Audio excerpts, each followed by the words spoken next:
আপনি আমার ঠোঁটে এমন করে কামড় দেন কেন? বেবি, তোমার ঠোঁটগুলো না অনেক মিষ্টি। আপনি বারবার কেন আমার কাছে আসেন? কারণ আমি তোমাকে প্রচণ্ড পরিমাণে ভালোবাসি বেবি। আপনি কেন বোঝেন না? এই ভালোবাসাটা হয় না। আমি তো বলেছি আপনাকে ভালোবাসি না। কেন হয় না? আমি কি দেখতে খারাপ নাকি তুমি আমাকে ভালোবাসো না বলো? আমি তো জানি তুমি আমাকে কতটা ভালোবাসো। আমি কাউকে ভালোবাসি না। আমার মতো মেয়ে কাউকে ভালোবাসার জন্য যোগ্য নয়, বিশেষ করে আপনাকে। তাই তাহলে আমি যখন তোমার ঠোঁটে স্পর্শগুলো দিই, তোমার ঠোঁটে যখন কিস করি, তোমাকে যখন আদর দিতে শুরু করি, তখন তুমি চুপচাপ থাকো কেন? যদি আমাকে ভালোই না বাসতে, তাহলে এমন চুপ করে থাকতে না, আমাকে দূরে সরিয়ে দেওয়ার চেষ্টা করতে। না না, আমি আপনাকে ভালোবাসি না। আপনি জোর করে আমার কাছে টেনে নেন। আমি আপনাকে সরিয়ে দিতেও পারি না। তারপর আপনাকে সরিয়ে দিতে আপনার ঠোঁটে কামড় দিয়ে ফেললে অনেকে রেগে যায়। আর আমি জানি আপনি কতটা রাগী মানুষ। তারপরে নিজের ক্ষতি করে দেবেন। তুমি আমাকে নিয়ে কত টেনশন করো দেখেছো? আমি যদি একটু রাগ করি কিংবা রেগে গিয়ে তোমার সাথে কথা না বলি, আর কিংবা তুমি আমার ঠোঁটে কামড় দিয়ে দাও, তাতে যদি রাগ করি, কষ্ট পাই, সেটা তোমার জন্য কষ্টের হয়। তাই তুমি আমাকে দূরে সরিয়ে দিতে পারো না, দেখেছো? আর তুমি বলো যে তুমি আমাকে ভালোবাসো না, এটাই ভালোবাসা পাগলি। ভালোবাসলে ভালোবাসার মানুষটার সুখ দুঃখ সবটা দিয়ে খেয়াল রাখতে হয়। আমি কিসে কষ্ট পাই, কিসে আমার ভালো লাগা, সেটা তুমি খুব ভালো করেই জানো। ওই জন্য তুমি আমাকে দূরে ঠেলে দিতে পারো না, দেখেছো পাগলি?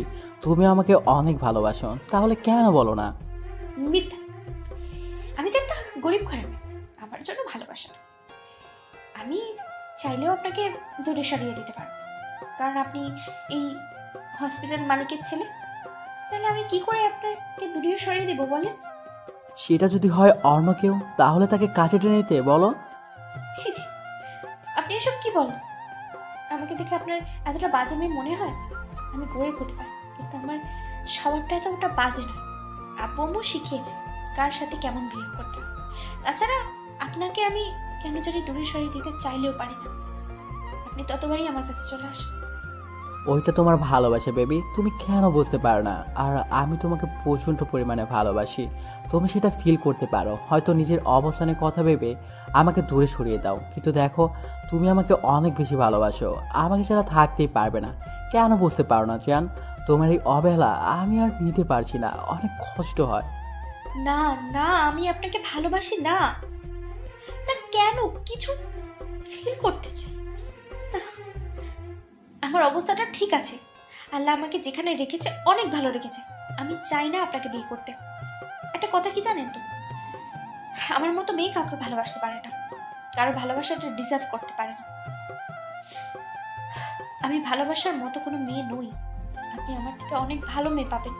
প্লিজ আপনি এগুলো বন্ধ করুন। আর কখনো আমাকে ডিস্টার্ব করবেন না। অনেক কষ্টে আপনাদের হসপিটালে চাকরি পেয়েছি। আর আপনি যদি রোজ এমন পাগলামি করতে থাকেন, তাহলে চাকরিটা আমাকে ছেড়ে দিতে হবে।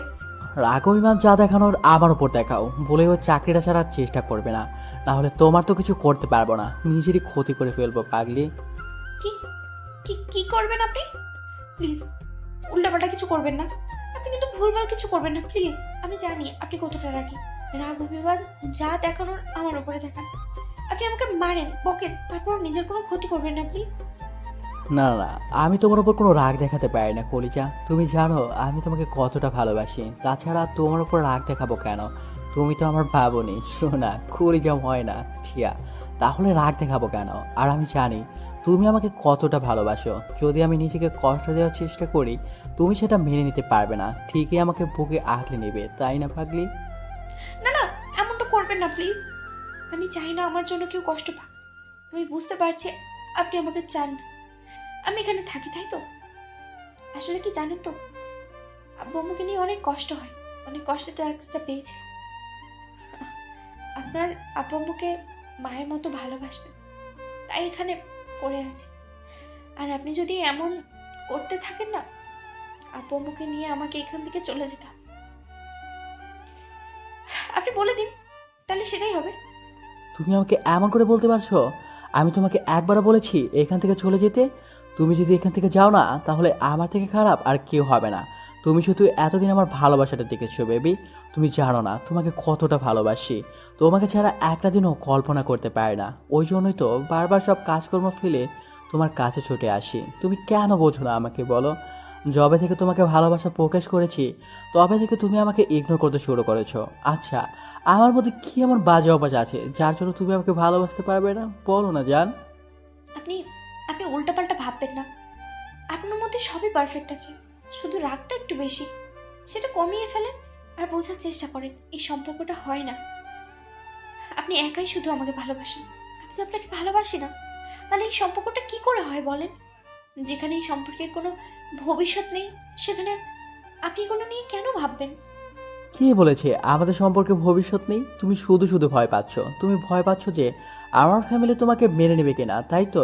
ওরা কেউ আমাদের মাঝে বাধা হবে না। তুমি না বললে আপু তোমাকে নিজের মেয়ের মতো পছন্দ করে? দেখো, ছেলে বউ হিসেবে মেনে নেবে। আর আমি কি এত বেশি ভুল করেছি তোমাকে ভালোবেসে বলো, যার জন্য তুমি আমাকে একটু ভালোবাসতে পারবে না? হয় পাগলি, আর কত কষ্ট দিবা বলো? সেই একটা বছর যাবৎ তুমি আমাকে কষ্ট দিয়ে আসছো, এখন তো তুমি আমাকে ভালোবাসো। আমি তো ভেবেছিলাম তুমি আমাকে কখনো ভালোবাসবে না, কিন্তু এখন এত বেশি ভালোবাসো যে আমার থেকে দূরে সরে থাকতে পারো না। আমি যখনই তোমার থেকে দূরে থাকি তুমি মন খারাপ করে থাকো। তুমি কেন বোঝো না এটা আমাকে কাছে পাওয়ার তীব্র আকাঙ্ক্ষা?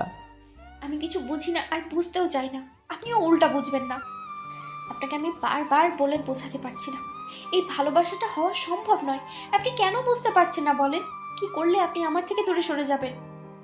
তোমার থেকে দূরে সরে গেলে, তোমার কাজে না আসলে, তোমাকে আমার ঠোঁটের স্পর্শগুলো না দিলে, যদি তোমার ঠোঁটে আমি আদর না দিই, তুমি থাকতে পারবে বলো? ঈশানের কথাতেই নীলাশা চুপচাপ মাথা নিচু করে রাখলো। তখন ঈশান ওর মুখের পাশে হাত রেখে ওর কপালে আলতো করে একটা ভালোবাসার পরশ দিতেই খেয়াল করলো নীলাশার ঠোঁট জোড়া কাঁপছে। তখন ঈশান আর দেরি না করে ওর ঠোঁটের সাথে নীলাশার ঠোঁট জোড়া মিলিয়ে দিল।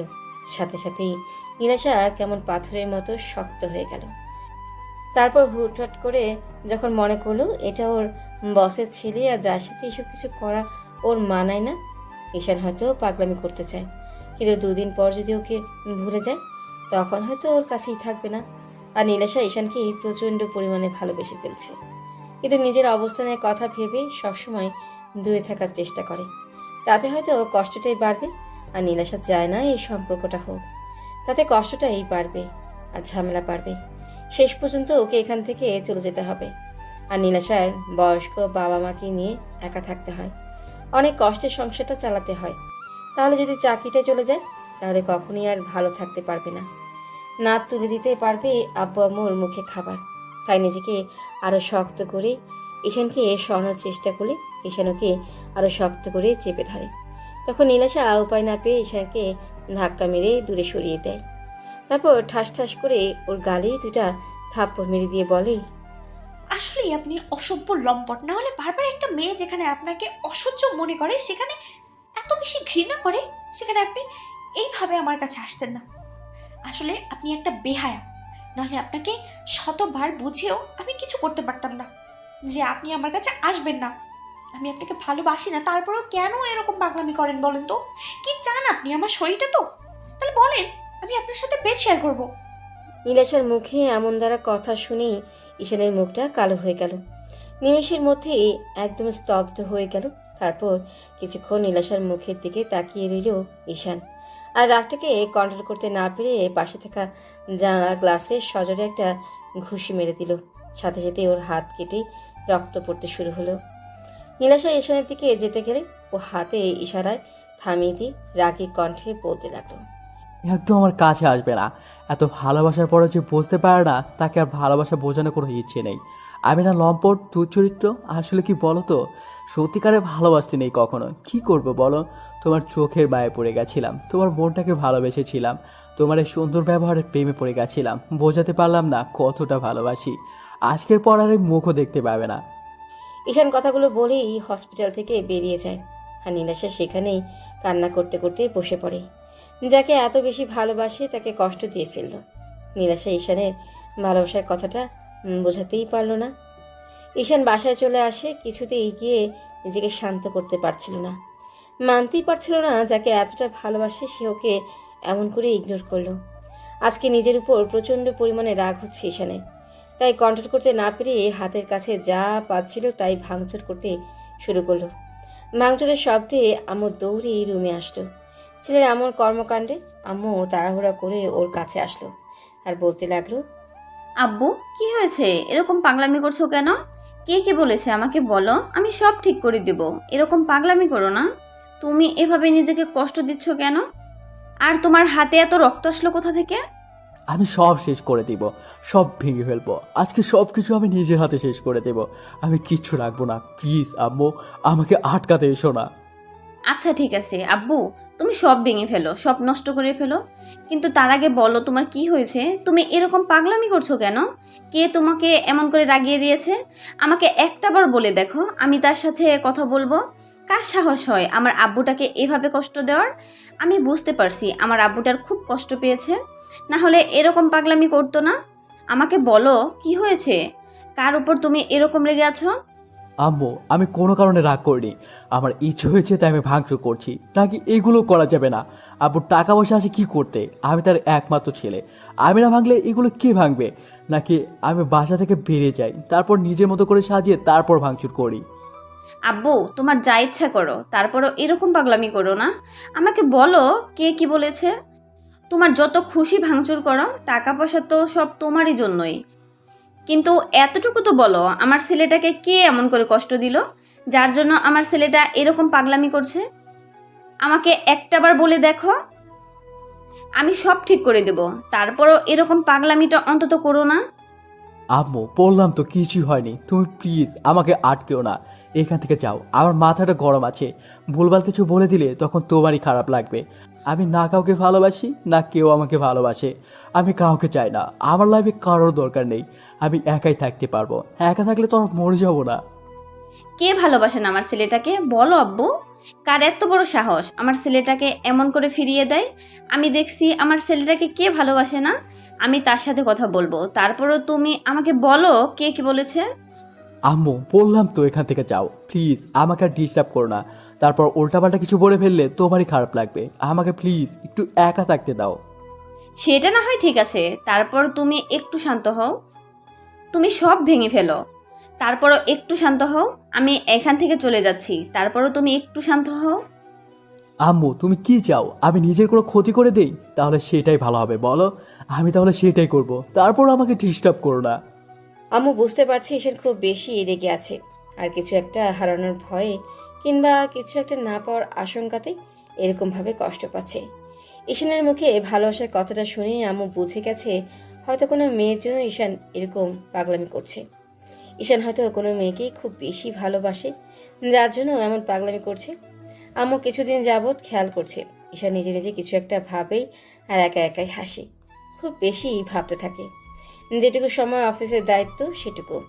আব্বু এই বিষয় নিয়ে কয়েকবার আম্মুকে বলেছে, কিন্তু আম্মু বিষয়টা জানতেই পারেনি। অন্যদিকে ঈশান ভেবেছিল নীলাশাকে রাজি করিয়ে তারপর দুজনে এসে আব্বু আম্মুর সাথে কথা বলবে, তারপর ওদের বিয়েটা হবে। কিন্তু যেখানে নীলাশাই ওকে পছন্দই করে না, দুই চোখে সহ্য করতে পারে না, সেখানে ঈশান আর কাকে কি বলবে? তো আম্মু আর সেখানে দাঁড়ালো না, তাড়াহুড়া করে রুমে গেল। তারপর আব্বুকে কয়েকবার কল করতেই আব্বু রিসিভ করলো। আম্মু কান্না করে দিয়ে বলতে আরম্ভ করলো, ওগো, তোমার ছেলেটা তো পাগলামি করছে, প্লিজ তুমি বাসায় আসো। আমি ওকে থামাতে পারছি না, ও প্রচন্ড পরিমাণে রেগে আছে। হাতের কাছে যা পাচ্ছে সবই ভেঙে ফেলছে, তার উপর এত বেশি পাগলামি করছে যার জন্য আমার খুব ভয় লাগছে। ওর হাতে অনেকটা কেটে গেছে। কি জন্য এরকম পাগলামি করছে জানি না, তারপরও আমার মনে হচ্ছে যে ও কোনো মেয়ের জন্য এরকম পাগলামি হচ্ছে। ওগো, তোমার ছেলেকে তো কখনো এরকম পাগলামি করতে দেখিনি, তুমি প্লিজ বাসায় চলে আসো। কি বলো? এরকম পাগলামি কখন থেকে করছে? তাছাড়া তুমি ওকে একটু শান্ত করতে পারছো না? তুমি ওর আম্মু হয়ে ওর কাছে যেতে পারছো না, তাহলে আমি কি করে পারবো বলো? এরকম পাগলামি তোমার ছেলে আগে কখনো করেনি, হয়তো ভাঙচুর করছে, কিন্তু এত বেশি রাগ কখনো দেখায়নি। তুমি প্লিজ বাসায় এসো, দেখো আমার খুব ভয় লাগছে, ছেলেটা আবার উল্টাপাল্টা না কিছু করে বসে। প্লিজ তুমি বাসায় চলে আসো, আমি না প্রচন্ড পরিমাণে ভয় পাচ্ছি। তুমি প্লিজ একটু বাসায় আসো। আচ্ছা ঠিক আছে, আমি এক্ষুনি আসছি। তুমি প্লিজ কান্নাকাটি করো না, দেখো সব ঠিক হয়ে যাবে। আমি আছি, তুমি টেনশন করো না তো। আমি এক্ষুনি দেখছি কি করা যায়। আম্মুর কথাতে আব্বুর অনেকটা টেনশন হতে লাগলো, তাই মিটিংটা ক্যান্সেল করে দিয়ে অফিস থেকে বেরিয়ে গেল। তারপর 15 মিনিটের মধ্যেই বাসায় চলে আসলো। অন্যদিকে ঈশান রুমের সব কিছু ভাঙচুর করে একদম তছনছ করে দিয়েছে। তারপর একটা সময় কান্না করতে করতে হাঁটু গেড়ে বসে পড়ে। মাথার দুই পাশে হাত দিয়ে চুলগুলো খুব শক্ত করে চেপে ধরে কান্না করে দিয়ে বলতে আরম্ভ করে। তুমি আমাকে কেন ভালোবাসো না, কেন ভালোবাসো না আমাকে? কি কম আছে আমার মধ্যে টাকা পয়সা চেহারা কোনো দিক দিয়ে কম নেই। এমন না যে আমি একটা বাজে ছেলে, আর 10টা বড়লোক ছেলের মতো নেই। বাজে কোনো নেশাই আমার মধ্যে নেই। কেউ কখনো বলতে পারবে না কোনো মেয়ের পেছনে আমি ছুটেছি। শুধু জীবনে প্রথমবার তোমাকে ভালোবেসেছি, আর তুমি আমাকে বিশ্বাসই করতে পারলে না, একটু ভালোবাসতে পারলে না। শেষ পর্যন্ত আমাকে এমন করে দূরে সরিয়ে দিতে চাইলে। আসলে কি, আমি আর 10টা ছেলের মতো তোমার দেহের মহে পড়ে তোমার কাছে যাইনি। সত্যিকারের ভালোবেসেছিলাম তো, ওই জন্য আমাকে বিশ্বাস করতে পারলে না, তাই না? আমি আর কখনো তোমাকে ডিস্টার্ব করবো না। আমি তোমাকে অনেক বেশি ভালোবেসে অন্যায় করেছি, তো এই জন্য তুমি আমাকে কষ্ট দিতেছো তো দাও। তারপর যেদিন থাকবো না সেদিন বুঝতে পারবে এই পাগলটা তোমাকে পাগলের মতো ভালোবাসতো, পাগলের মতো। ঈশান কথাগুলো নিজে নিজেই বলছে আর কান্না করছে। এরই মাঝে আব্বু তাড়াহুড়া করে এই রুমে ঢুকলো। আম্মু পেছনে পেছনে আসতো। আব্বু এসেই ওর সামনে বসে পড়লো।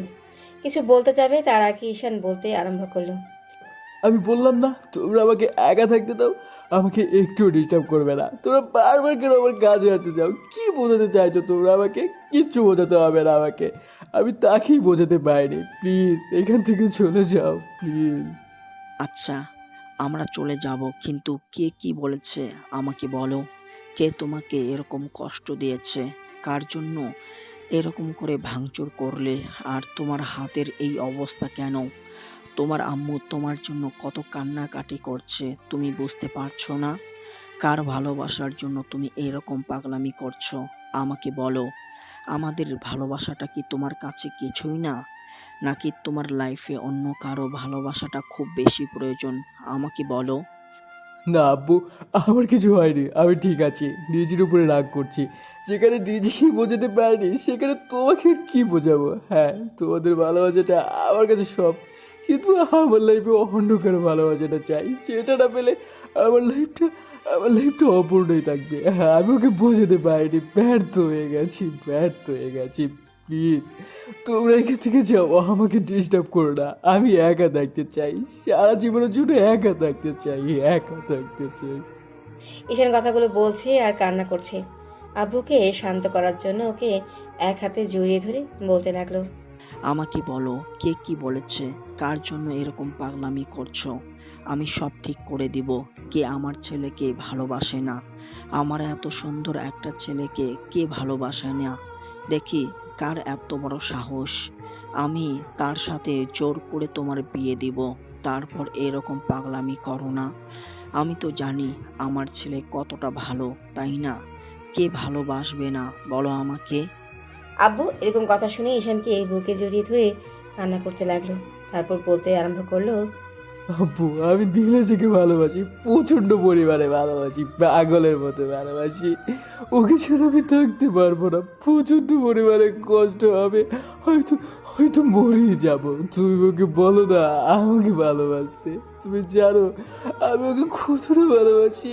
আজকে 6টা বাচ্চা আমি তোকে বোঝানোর চেষ্টা করছি, আর ও আমাকে প্রতিনিয়ত ইগনোর করে চলেছে। ও কেন বোঝে না আমার কতটা কষ্ট হয়? আমি ওকে কি করে বোঝাবো বলো? আমি তোকে যেন থাকতে পারবো না, ও কেন বোঝে না, কেন?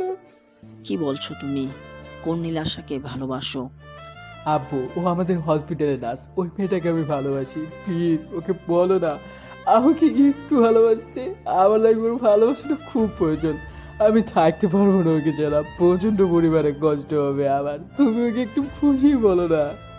কি বলছো এগুলো? ও তো সামান্য একটা মেয়ে, তার উপর ও আমাদের হসপিটালের নার্স। তুমি কি বলছো এগুলো? হ্যাঁ আব্বু, ও সামান্য মেয়ে, কিন্তু আমি ওই সামান্য মনটাকে ভালোবেসেছি, সহজ সরল ব্যবহারটাকে ভালোবেসেছি। ওর মায়ে পড়ে গেছি, আর কেউ কারো মায়ে পড়লে তাকে ছাড়তে পারবে বলো? আমি ওকে ছাড়তে পারবো না আব্বু, তুমি ওকে বলো না আমাকে একটু ভালোবাসতে। ও আমাকে প্রচণ্ড পরিমাণে ইগনোর করছে, যে কষ্টটা আমি সহ্য করতে পারি না। প্লিজ আব্বু, ওর ভালোবাসাটা আমার লাইফে এনে দাও, আমি থাকতে পারবো না ওকে ছাড়া। এটা কি করে হয়? তুমি বুঝতে পারছো ও সামান্য একজন নার্স আর গরিব ঘরের মেয়ে? আর তুমি কিনা শেষ পর্যন্ত ওর মায়ায় পড়লে, ওকে ভালোবেসে ফেললে। এটা কি করে সম্ভব বলো? তাছাড়া ওর থেকে কত ভালো মেয়ে তোমাকে পছন্দ করে। সেদিন আমার বন্ধুর মেয়ে তোমাকে পছন্দ করেছে, সেটা আমাকেই বলেছে। আর তুমি তো সেটা সেখানেই বারণ করে দিলে। আর শেষ পর্যন্ত আমাদের হসপিটালের সামান্য একটা নার্সকে তোমার পছন্দ হলো। এটা কি করে আমি মেনে নিব বলো? হ্যাঁ, ও সামান্য।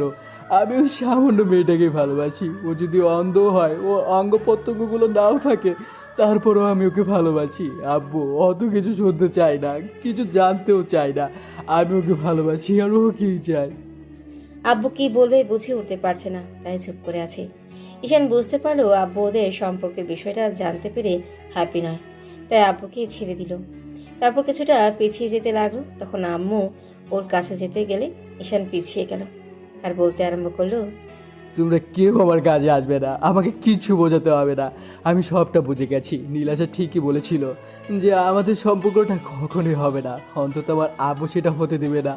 আব্বু, তোমার চুপ থাকাতে আমি বুঝে গেছি তুমি নীলাশাকে কখনো মেনে নেবে না, ওকে আমার থেকে দূরে সরিয়ে দিবে।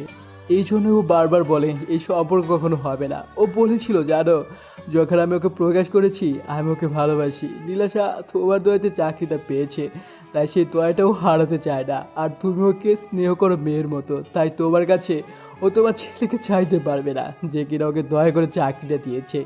আমার ভাবতেও অবাক লাগছে আমার আপু কিনা আমাকে মিথ্যে ভালোবাসা দেখায়, কিন্তু একটুও ভালোবাসে না। সামান্য শুধু গরিব আর ধনীর ব্যবধানের কারণে আমার ভালোবাসাটাকে আমার আব্বু মেনে নেবে না। তোমরা চলে যাও, আমার কাউকে দরকার নেই। যেখানে নীলাশায় আমাকে বুঝতে পারেনি এত ভালোবাসার পরেও, সেখানে তোমরা বুঝে কি করবে? তোমরা তো রঙিন চশমা পরে আছো, টাকা পয়সা তোমাদের কাছে সবচেয়ে বড়। থাকো তুমি তোমার টাকা নিয়ে। আজকের পর থেকে তুমি শুধু আমার পাল্টে যাওয়া দেখবে। আমি এমনভাবে নিজেকে চেঞ্জ করবো যেটা তোমরা কল্পনাও করতে পারবে না। আর ও আমাকে ভালোবাসে না, আমি ওকে বোঝাতে পারিনি এতদিনেও ওকে কতটা ভালোবাসি।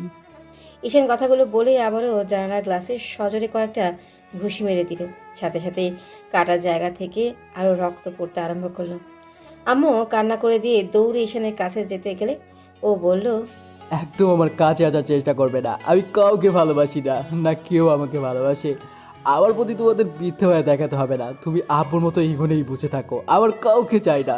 আমি নিজেকেই তিলে তিলে শেষ করে দিব, তখন তোমরা ভালো থেকো। একদম আমার কাছে আসার চেষ্টা করবে না, তাহলে কিন্তু আমি নিজেকে শেষ করে দিব। আব্বু প্লিজ এরকম পাগলামি করো না। আমি বলছি তোমার আব্বু ওই মেয়েটাকে না মেনে নিলে আমি মেনে নেব। আমি দাঁড়িয়ে থেকে তোমাদের বিয়েটা দিয়ে দেব। তারপরও তুমি এরকম পাগলামি করো না। আম্মুর কথাটা একটু রাখো। তুমি জানো না তোমার আম্মু তোমাকে কতটা ভালোবাসে। তোমার কষ্ট হলে আমি সেটা সহ্য করতে পারি না আব্বু। প্লিজ একটু কথা শোনো, আমাকে একটু কাছে যেতে দাও।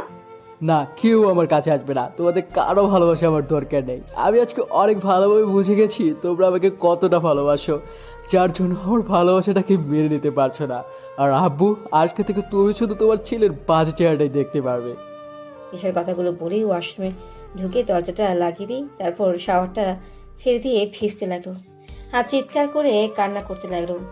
আব্বু আর আম্মু দুজনেই দরজা ধাক্কা দিতে লাগলো। আর আব্বু বলতে লাগলো, ঈশান, আমার কথা শোনো। দেখো, ওর থেকে ভালো মেয়ের সাথে আমি তোমার বিয়ে দিব। দেখো, ওর থেকে সুন্দরী মেয়ে তোমার লাইফে আমি এনে দিব, যে কিনা তোমাকে ওর থেকেও বেশি ভালোবাসবে। আর ওই মেয়েটা তো বলেই দিয়েছে ও তোমাকে ভালোবাসে না। তাহলে তুমি কেন পাগলামি করছো? আমার কথাটা শোনো। আমি কি তোমার খারাপ চাইবো বলো? আমি সব সময় তোমার ভালো চাই।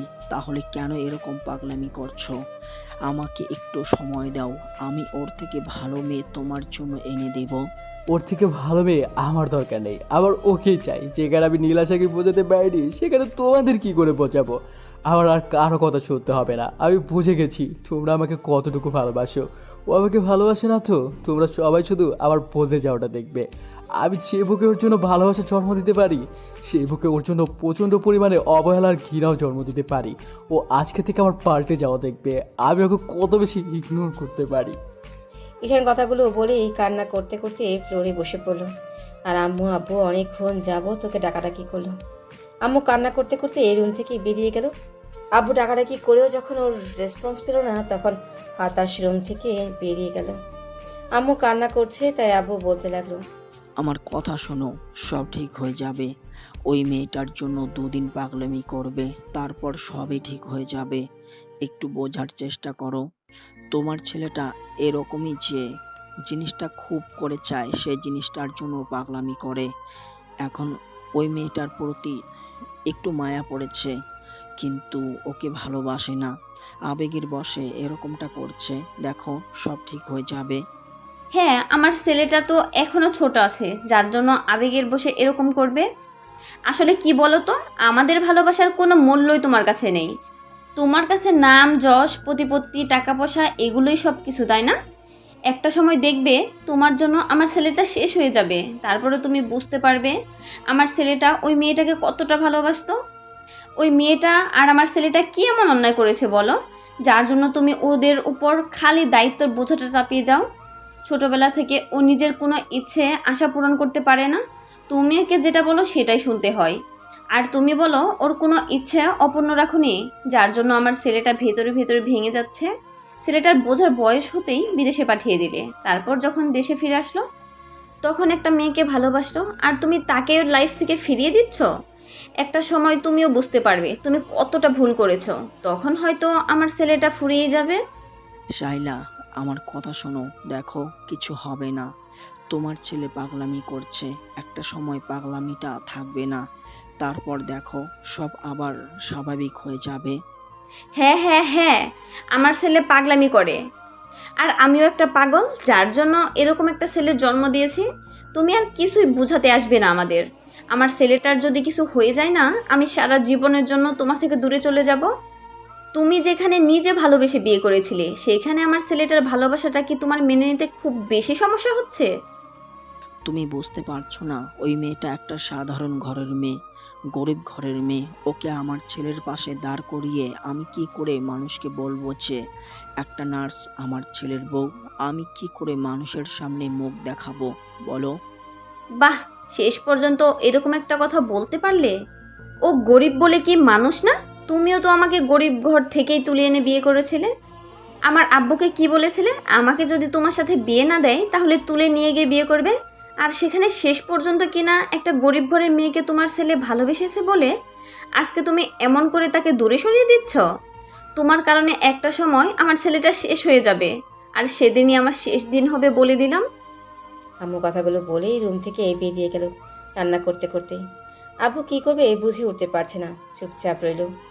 অন্যদিকে ঈশান চলে আসার পর নীলাশা হাউমাউ করে কান্না দিয়ে হাঁটু করে বসে পড়ে। তারপর মুখে হাত দিয়ে বলতে আরম্ভ করে, এইটা আমি কি করলাম যে মানুষটা আমাকে এত বেশি ভালোবাসে, আমার জন্য এত পাগলামি করে। আজকে 6টা মাস যাবত আমাকে ভালোবাসার কথা বলেছে, আমাকে শুধু বোঝানোর জন্য বারবার নিজের কাছে টেনে নিয়েছে। সুযোগ পাওয়ার সত্ত্বেও আমার গায়ে এমন করে টাচ করেনি, যার জন্য আমার কাছে মনে হয়েছে উনি আমার দিকে খারাপ চোখে আমাকে হয়তো ভালোবাসার স্পর্শ দিয়েছে, কিন্তু এরকম কোনো বাজেভাবে স্পর্শ করেনি যার জন্য আমি ওনাকে এমনভাবে আঘাত করলাম। কি করে পারলাম আমি ওনাকে ভাবে দূরে সরিয়ে দিতে? ছি, আমি আমার ভালোবাসাটাকে ধরে রাখতে পারলাম না। আপনি আমাকে মাফ করে দিবেন প্লিজ, আপনি এমন করে নিজেকে কষ্ট দেবেন না। আপনার নিঃস্বার্থ ভালোবাসার কাছে আমাকে হেরে যেতে হয়েছে, তারপর আমি আপনাকে কাছে টেনে নিতে পারি। প্লিজ আমাকে মাফ করে দিন, আমি আপনার ভালোবাসাটার প্রতিদান দিতে পারি। আমি এমন একটা পরিস্থিতির মধ্যে আছি যেখানে আপনার ভালোবাসার কোনো আপনারা কি ভাবছেন? বলা নেই কওয়া নেই, হুটহাট কি হচ্ছে এসব? ঈশান আর নীলাশার কথাতে হয়তো সেটা একটু হলেও বুঝতে পেরেছেন। নীলাশা ঈশানদের হসপিটালের সাধারণ একজন নার্স। ঈশান যেদিন নীলাশাকে প্রথম দেখেছিল সেদিনই ওর প্রেমে পড়ে গিয়েছিল।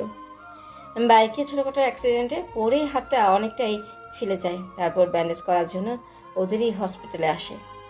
এর আগে ঈশান কখনোই বলেনি এটা ওদের হসপিটাল, কিংবা ওইখানে গিয়ে কোনোভাবে নিজেকে প্রেজেন্ট করেনি। ঈশান হসপিটালে আসার পর একটা নার্স এসে ওর হাতে ব্যান্ডেজ করতে আরম্ভ করছিল, আর হুটহাট করে কেউ একজন এসে ঈশানের হাতটা ব্যান্ডেজ করতে থাকে। তখন ঈশানও মেয়েটার দিকে অপলক নয়নে তাকিয়েছিল। ও ভাবতে পারেনি একটা মেয়ে এত সুন্দর হতে পারে। মেয়েটার মুখে একটা মায়া মায়া ভাব আছে। ঈশান সেদিন ড্যাব ড্যাব করে নীলাশার দিকে তাকিয়েছিল। তারপর ব্যান্ডেজ করা হয়ে গেলে নীলাশাও ঈশানের মুখের দিকে এক ধ্যানে তাকিয়েছিল। তারপর একটা সময় বেশ খানিকটা লজ্জা পেয়ে বলেছিল, এভাবে তাকিয়ে না থেকে এখন হাতের দিকে তাকান, দেখুন সব ঠিক হয়ে গেছে। এখন একটা ইঞ্জেকশন পুশ করলেই সব ঠিক হয়ে যাবে। হেই, না না না, আমি কোনো ইঞ্জেকশন নিতে পারবো না। আমার ওগুলো কোনো দরকার নেই। আমি এমনিতেই ঠিক আছি। কেন ইঞ্জেকশন নিতে পারবেন না কেন? হুম, বুঝতে পেরেছি। বাচ্চাদের মতো ভয় পাওয়ার কি আছে? হ্যাঁ, এই সামান্য বিষয় নিয়ে এত বেশি ভয় পান কেন? বড় দামড়া ছেলে, ইঞ্জেকশন দেখলে হাত পা ছুটতে থাকেন কেন? হ্যাঁ, সাধারণ একটা বিষয়ে এত বড় একটা সুচ পেটালে ভয় লাগবে না বলেন? ভালো একটা জায়গাতে ফুটো করে কিসব উল্টে পাল্টা জিনিস শরীরে ঢুকিয়ে দেন। এসবের কোনো প্রয়োজন নেই। আমার শরীর এমনিতেই ফিট অ্যান্ড ফাইন আছে, তাই শরীরকে ব্যস্ত করার কোনো দরকার নেই। আমাকে এভাবে টর্চার করবে না তো। কিচ্ছু হবে না, চুপ করে বসুন, এখানে দেখুন সব ঠিক হয়ে যাবে। তো ঈশান চলে আসতে গেলে তখন ঈশানের বন্ধুরা আবার ওকে জোর করে সেখানে বসিয়ে দেয়। তারপর নীলাশা একটা ইঞ্জেকশন এনে ঈশানের হাতে পুশ করে দিতেই ঈশান চিৎকার করে ওঠে আর বাচ্চাদের মতো ফুপিয়ে কান্না করে দিয়ে নীলাশাকে জড়িয়ে ধরেছিল। ঈশানের ওরকম একটা কর্মকাণ্ডে নীলাশা হতবাক হয়ে গিয়েছিল। ওর শরীরের মধ্যে বিদ্যুৎ খেলে গিয়েছিল। তারপর যখন ঈশান বুঝতে পেরেছিল নার্স মেয়েটাকে জড়িয়ে ধরেছে, তখন খেয়াল করে মেয়েটা বেশ লজ্জা পেয়ে গেছে। ঈশান ওই দিন যে কাণ্ডটা ঘটিয়েছিল সেটা কখনোই কেউ ভুলতেই পারছিল না। নীলাশাকে দেখতে প্রচণ্ড পরিমাণে মায়াবী, তাই ঈশান বারবার হসপিটালে আসতো। আর নীলাশাও বুঝতে পেরেছিল হয়তো ছেলেটা ওকে পছন্দ করে আর ভালোবেসে ফেলেছে, যার জন্য ওর থেকে দূরে সরে থাকার চেষ্টা করছিল। আর ততদিনে ঈশানের আব্বু ওকে হসপিটালের সবার সামনে পরিচয় করিয়ে দিয়েছিল। তারপর ঈশানের রোজ হসপিটালে আসে আর নীলাশাকে মনের কথাগুলো বোঝানোর চেষ্টা করে। তাই প্রতিনিয়ত ও নীলাশার কাছে আসার চেষ্টা করে। তারপর যখন নীলাশা দূরে সরে যাচ্ছিল তখন ঈশান ওকে প্রপোজ করে বসে। তখন ও বলেই, দেখেন, আমার দ্বারা আপনাকে ভালোবাসাটা সম্ভব না।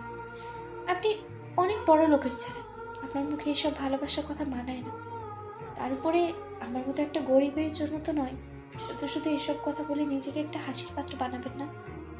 দেখো, আমি তোমাকে সত্যিই ভালোবাসি, তুমি কেন বুঝতে চাইছো না? তাছাড়া বড়লোকের ছেলেরা কি ভালোবাসতে পারে না নাকি? আমাদের মন বলতে কিছুই নেই। তুমি হয়তো আমাকে 8-10টা বড়লোক ছেলের মতো ভাবছো। ভেবেছো আমি তোমাকে ভালোবেসে নিজের কাছে টেনে নিয়ে নিজের প্রয়োজন মিটিয়ে তারপর দূরে সরিয়ে দেব। তেমনটা কখনোই হবে না। আপনি আমার সম্পর্কে জানেন না, তাই আপনার এই ভালোবাসাটা উপচে উপচে পড়ছে। যখন জানতে পারবেন তখন আপনার এই ভালোবাসাটা আর থাকবে না।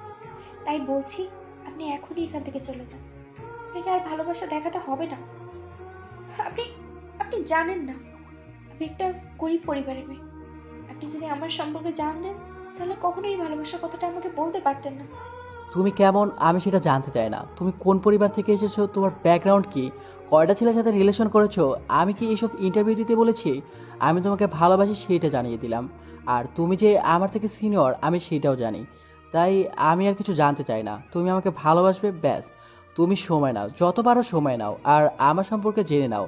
আমি বিদেশ থেকে পড়ালেখা করে এসেছি, আর দরকার পড়লে তুমি আমার বন্ধু থেকে জেনে নিও। কালকে আমি ওকে পাঠিয়ে দেবো, ও সবটা বলে দেবে। কিন্তু আর কোনো কথা নয়, আমি যেটা বলেছি সেটাই হবে। তোমাকে আমার ভালোবাসতেই হবে। না বাসলে জোর করে নিয়ে গিয়ে বিয়ে করব, সেটা কি খুব ভালো হবে? তার থেকে সহজে বলে দাও আমাকে ভালোবাসো। ঈশানের এরকম দ্বারা পাগলামিতে নীলাশা সেদিন ভেবেছিল হয়তো এই ছেলেটা দুদিন পর ওকে ভুলে যাবে। কিন্তু দিন যতই যাচ্ছিল ঈশানের পাগলামিটা বেড়েই চলছিল। একটা মাস যেতে না যেতেই ঈশান নীলাশাকে ভালোবাসার গভীরতাটা বোঝাতে বন্ধুদের কথা মতো ওকে কাছে টেনে নিতে শুরু করে। আর মনের কথাগুলো বোঝানোর জন্য ওকে নানাভাবে নিজের স্পর্শগুলো দিতে শুরু করে। প্রথম প্রথম নীলাশার অস্বস্তি লাগলেও বুঝতে পারছিল যে ছেলেটাকে সত্যি ভালোবাসে, যার জন্য ওকে বারবার কাছে টেনে নেয়। নীলাশা মুখে না বলেও ঈশানের স্পর্শগুলো মন থেকে উপভোগ করত। তারপরও বুঝতে পারছিল এই সম্পর্কটা হওয়ার কোনো ভাবেই সম্ভব না। তার উপরে যদি ঈশানের আব্বু জানতে পারে তাহলে ওকে চাকরি থেকেই বের করে দিবে। সবকিছু বিবেচনা করে আর নিজের অবস্থানের কথা ভেবে নীলাশা ঈশানকে দূরে সরিয়ে রাখার চেষ্টা করছিল। কিন্তু দিন দিন ঈশানের পাগলামিটা এত বেশি বেড়ে যাচ্ছিল, যার জন্য ওকে আটকে রাখাটাই কষ্ট হচ্ছিল। নীলাশা অনেক ভেবে তারপর একটা সিদ্ধান্ত নেয়। এরই মাঝে পুরো 6টা মাস কেটে যায়। আর এই 6টা মাসে ঈশান এত বেশি পাগলামি করলো, যার জন্য নীলাশাকে দূরে সরিয়ে রাখতে পারছিল না। তারপর অনেক কষ্টে নিজের মনটাকে স্থির করে, ভাবে যে করেই হোক ঈশানকে দূরে সরিয়ে দিতে হবে। তাই ওকে প্রচণ্ড পরিমাণে ইগনোর করতে শুরু করে। আর ঈশান প্রতিদিনের মতো আজকেও নীলাশার সাথে দেখা করতে আসে। তারপর যখন ওর সাথে কথা বলছিল তখন নীলাশা ঈশানকে এড়িয়ে যাচ্ছিল। তখন ঈশান ওকে একটা ফাঁকা রুমে নিয়ে যায় আর নীলাশাকে কাছে টেনে নেয়। তারপর ওদের মাঝে কী কথা হলো সেটা তো আপনারা জানতেই পারলেন। ঈশানের সাথে এমন একটা মিসবিহেভ করে নীলাশা আর হসপিটালে থাকতে পারলো না। কান্না করতে করতে বাসায় চলে গেল। তারপর সারাটা দিন রুম থেকে বেরোলোই না। অন্যদিকে ঈশান 2 ঘন্টা যাবৎ শাওয়ার নিয়ে চোখের পানিগুলো শাওয়ারের সাথে এক করে দিল। তারপর ওয়াশরুম থেকে বেরিয়ে আসলো। আজকে যাকে এত বেশি ভালোবাসলে তাকে বোঝাতেই পারলো না, তাই বুকের ভেতর প্রচণ্ড পরিমাণে যন্ত্রণা হচ্ছিল। তাই আর বাসাতে থাকতে পারলো না। কোনো রকমে শুকনো কাপড়গুলো পরে বাসা থেকে গাড়ির চাবিটা নিয়ে বেরিয়ে পড়লো। যাওয়ার সময় আম্মু পেছন থেকে কয়েকবার ডাকলো, ঈশান শুনল না। ঈশান একটা বারে চলে আসে আর গিয়ে গলায় ঢালতে শুরু করলো। ঈশানের ড্রিঙ্কস করার অভ্যাস নেই, কিন্তু দেশে ফিরে বন্ধুদের জোরাজোরিতে একদিন পার্টিতে একটু খেয়েছিল। সেদিন মনে হয়েছিল বুকের ভেতরটা জ্বলে পুড়ে ছারখার হয়ে যাচ্ছিল। ভেবেছিল এগুলো মানুষ কী জন্য খায় সেটা বোঝার চেষ্টা করছিল, কিন্তু আজকে মনে হচ্ছে এগুলো খেয়েই নিজেকে শান্ত করে রাখতে পারবে। ঈশান একের পর এক গলায় ঢেলে চলেছে, কিছুতেই বুকের যন্ত্রণাটা কমছে না। ঈশান ড্রিঙ্কস করতে করতে এতটাই মাতাল হয়ে গেল, যার জন্য ওর মধ্যে আর কোনো হিতাহিত জ্ঞান নেই। ও টেবিলে শুয়ে পড়ে আর বলতে আরম্ভ করে, কেউ আমাকে ভালোবাসে না, আর আমি কাউকে ভালোবাসি না। আমি ওকেই বোঝাতে পারিনি কতটা ভালোবাসি। যেখানে আমাকে মেয়েরা চোখে হারায় সেখানে তুমি আমাকে এমন করে দূরে সরিয়ে দিলে। নিজের মায় ফেলে ভালোবাসা শিখে এখন ভালোবাসাটা বসে চলে না। তোমার কাছে আমি এতই তুচ্ছ হয়ে গেছি যার জন্য আমাকে ভালোবাসতে পারবে না। আমি তো একটা বাজ ছেলে। এখন থেকে বাজ ছেলেটা আর তোমাকে ডিস্টার্ব করবে না। এখন থেকে আর একটু ডিস্টার্ব করবে না, দেখো। ঈশান কথাগুলো বলতে বলতেই সেখানেই ঘুমিয়ে পড়ল। তো রাত 1টা বেজে যাচ্ছে, তারপরও ঈশান বাসায় ফিরছে না।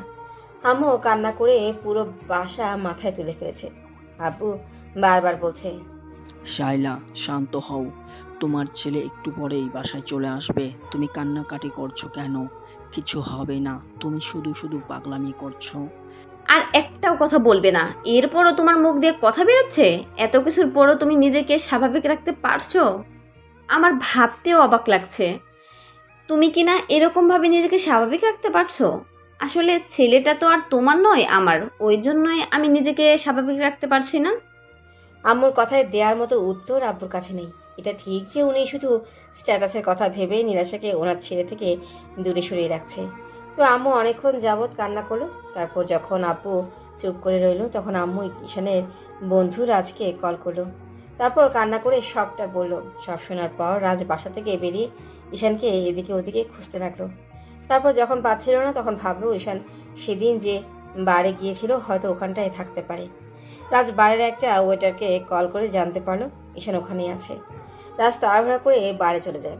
তারপর গিয়ে দেখে ঈশান পুরো মাতাল হয়ে গেছে। না কোনো সেন্স আছে না কোনো কথা বলছে। ও কোনো রকমে বিলটা দিয়ে তারপর নিয়ে বাসায় উঠতে চলে যায়। 8 ঘন্টা পর বাসায় পৌঁছে কলিং বেল দিলেই আম্মু দরজাটা খুলে দেয়। রাজের কাঁধে ঈশানকে দেখে আম্মু কান্না জুড়ে দেয়। তখন রাজ বলতে আরম্ভ করে, আন্টি প্লিজ কান্নাকাটি করবেন না। দেখেন সব ঠিক হয়ে যাবে। হয়তো বিষয়টা নিয়ে রাগ করে আছে তাই ড্রিঙ্কস করছে। সব দোষ ওর আব্বুর। ওনার জন্যই সবটা হয়েছে। একটা সময় দেখবে আমার ছেলেটা ওর আব্বুর জেদের জন্যই শেষ হয়ে যাবে। ওর আব্বুর রাগ অভিমান জেদ শেষ হবে না। উনি স্ট্যাটাসের কথা ভেবে আমার ছেলেটার ভালোবাসা বারবার দূরে সরিয়ে দিচ্ছে। তুমি দেখো, তোমার এই রাগ অভিমানের জন্যই আমার ছেলেটা একটা সময় মারা যাবে। তার জন্য একমাত্র দায়ী থাকবে তুমি। রাজ ঈশানকে নিয়ে রুমে শুয়ে দিতেই আম্মুকে কিছুক্ষণ পর ওর পাশে বসে কান্না করলো। আর রাজ দাঁড়িয়ে রইল। আম্মুর ঈশানের জুতোটা খুলে দিয়ে এসিটা ছেড়ে দিয়ে ওর শরীরে একটা চাদর টেনে দিয়ে কান্না করতে করতে বেরিয়ে গেল। আর রাজ জিজ্ঞেস করতে লাগলো, আন্টি আমি জানি না ঈশান কী জন্য এমন করেছে? তবে মনে হচ্ছে অনেক কষ্ট পেয়েছে, তাই সে উল্টাপাল্টা জিনিস খেয়েছে। যদি কিছু মনে না করেন তাহলে আমাকে বলেন, যদি কোনো সমস্যা হয় আমি চেষ্টা করব আমার সর্বোচ্চ দিয়ে সমাধান করার। আমি তোকে বেস্ট ফ্রেন্ড ভাবি, ও আমাকে বেস্ট ফ্রেন্ড ভাবে, তাহলে আমার বেস্ট ফ্রেন্ডের এরকম একটা অবস্থা কী করে আমি চুপচাপ থাকবো বলে? আম্মু কান্না করতে করতে সবটাই বলল রাজকে। ও মাথা নিচু করে রইল, তারপর বলতে লাগলো, আন্টি, আমি এই বিষয়টা জানতাম না, আর ঈশানকে বারণ করেছিলাম এই মেয়েটাকে ভালো না বাসতে, ওর কাছে না যেতে। তারপর ওর মায়া জড়িয়ে গেছে। আমি জানি আঙ্কেল এরকম কিছু করতে পারে, তাই ওকে আগেই বারণ করেছিলাম, কিন্তু ঈশান আমার কোনো কথা শোনেনি। কী করবে বলেন? ভালোবাসাটা তো আর বলে কয়ে হয় না, হয়ে গেছে। আর ঈশান যখন বুঝতে পেরেছে তখন এরকম পাগলামিটা করেছে।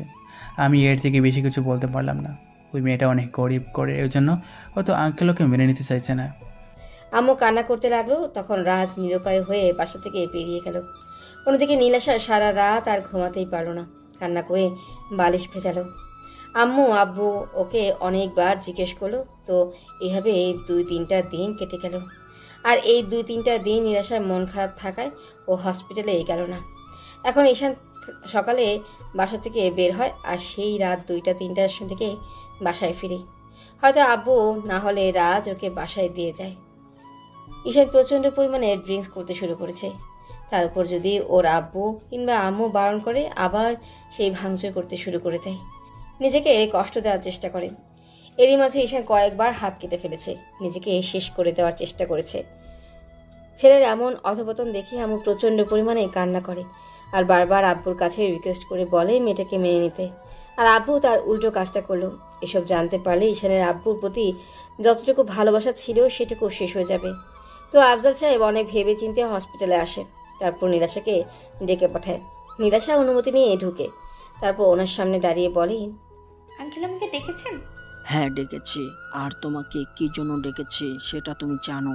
তুমি তো খুব ভালো আছো, তাই না? এরকম একটা নাটক করে। নীলাশা মাথা নিচু করে এলো। ও জানে আফজাল সাহেব ওকে কি জন্য ডেকেছে। নীলাশা কিছুক্ষণ চুপ করে থেকে বলতে আরম্ভ করলো, আঙ্কেল, আমি জানি আপনি আমাকে ভুল বুঝেছেন, কিন্তু আমি আপনার ছেলের পাগলামিতে কোনো সায় দেইনি। আমি জানি এই সম্পর্ক হবার নয়, আর আমি একটা গরিব মেয়ে। আমি কি করে আপনার ছেলের বউ হতে পারি? ওই স্বপ্নটা আমি কখনো দেখিনি। আমি আপনার ছেলেকে ফিরিয়ে দেওয়ার চেষ্টা করেছিলাম, কিন্তু উনি বারবার পাগলামি করেছেন। তার জন্য যদি আপনি আমাকে শাস্তি দেন কিংবা চাকরি থেকে বের করে দিতে চান তো দিতে পারেন। আমি এখান থেকে অনেক দূরে চলে যাবো। তাও আমি তোমাকে চাকরি ছেড়ে যেতে বলিনি, কিন্তু তুমি ওর সাথে কোনো কাজে সায় দেবে না, যাতে আমার সম্মানটা ডুবে যায়। আমি তোমাকে এখানে চাকরি দিয়েছি, তার মানে এই না যে তুমি সেটার সুযোগ নিয়ে আমার ছেলের দিকে হাত বাড়াবে। আঙ্কেল, আমার আব্বু আম্মু তেমন কোনো শিক্ষা দেয়নি। ওরা আমাকে শিখিয়েছে কার স্থান কোথায়। আমি আমার স্থানটা খুব ভালো করেই জানি। সামান্য একজন নার্স। আমার সাজে না আপনার ছেলেকে নিয়ে স্বপ্ন দেখা।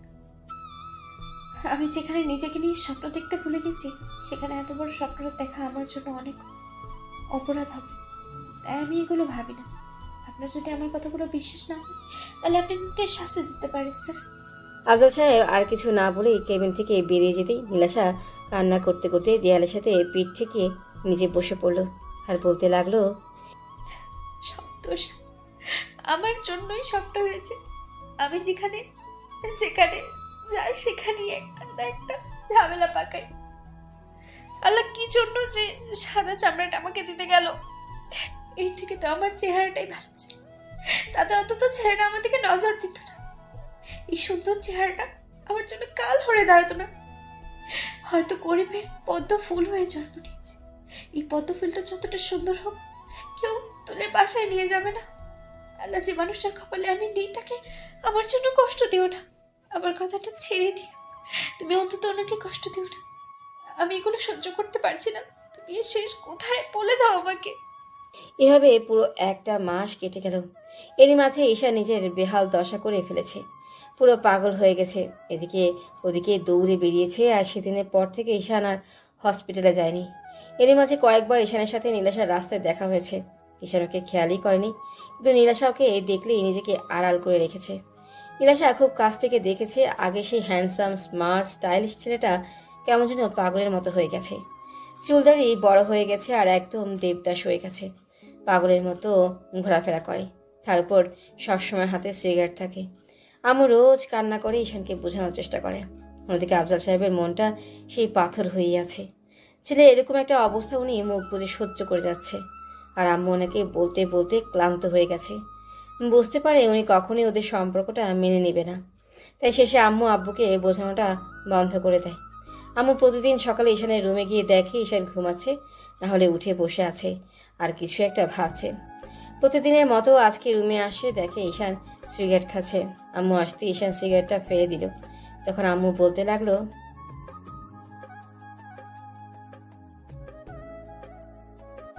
ঈশান কোনো কথাই বলছে না, আর আম্মু কান্না করতে লাগলো। তখন ঈশান বলল, আম্মু, এত টাকা পয়সা দিয়ে কি হবে যদি মনেই শান্তি না থাকে? প্রিয় মানুষটা যদি লাইফেই না থাকে, কি দরকার এত স্ট্যাটাস, ইগো নামডাক আর প্রতিপত্তি দিয়ে? টাকা পয়সা দিয়ে কি আব্বু আমার সুখটা কিনে দিতে পারবে? কখনোই না। আমি আমার লাইফ থেকে সুখটাই হারিয়ে ফেলেছি আম্মু। বুকের ভেতর না প্রচণ্ড পরিমাণে যন্ত্রণা হয়, জানো তো, যার জন্য নিজেকে আটকে রাখতে পারি না, নিজেকে শেষ করে দিতে ইচ্ছে করে। কিন্তু শুধু তোমার মুখে দেখেছি বেঁচে থাকতে হয়। মরে গেলে তো একবারই মরে যেতে পারতাম, কিন্তু বেঁচে থেকে যে আমি প্রতিদিন মরে যাচ্ছি, আমি তোমাদের কি করে বোঝাবো বলো? তোমার পাল্টে যাওয়াতে, এরকম নিজেকে কষ্ট দেওয়াতে আমিও যে কষ্ট পাচ্ছি সেটা তুমি দেখতে পাচ্ছ না? নাকি আমার কষ্টটা তোমার চোখে পড়ে না? আম্মু, তুমি আমাকে মাফ করে দিও। আমি আর পারছি না নিজেকে ধরে রাখতে। এত কষ্ট কেন হয় বলো তো? ভালোবাসার যে এত যন্ত্রণা আমি আগে জানতাম না। তাহলে কখনোই ওই মেয়ে তো দূরে থাক, ভালোবাসার নামটাই মুখ দিয়ে উচ্চারণ করতাম না। কি করব? আমার বেহায়া মনটা ওই গরিব মেয়েটাকে ভালোবেসেছিল, যাকে তোমরা মেনে নিতেই পারলে না। আম্মু মুখে কাপড় চেপে কান্না করতে লাগলো, আর ঈশান দেয়ালে পিঠ থেকে দাঁড়িয়ে রইল। আম্মু রুম থেকে বেরিয়ে গেল। দরজায় আব্বু দাঁড়িয়ে আছে।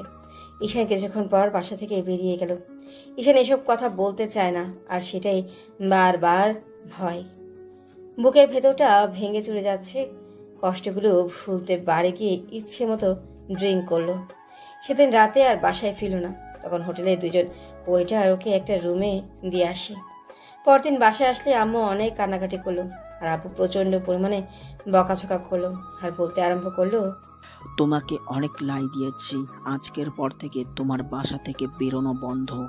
আমি তোমাকে স্বাধীনতা দিয়েছি, তার মানে এই না যে সে তোমার যা খুশি তাই করবে।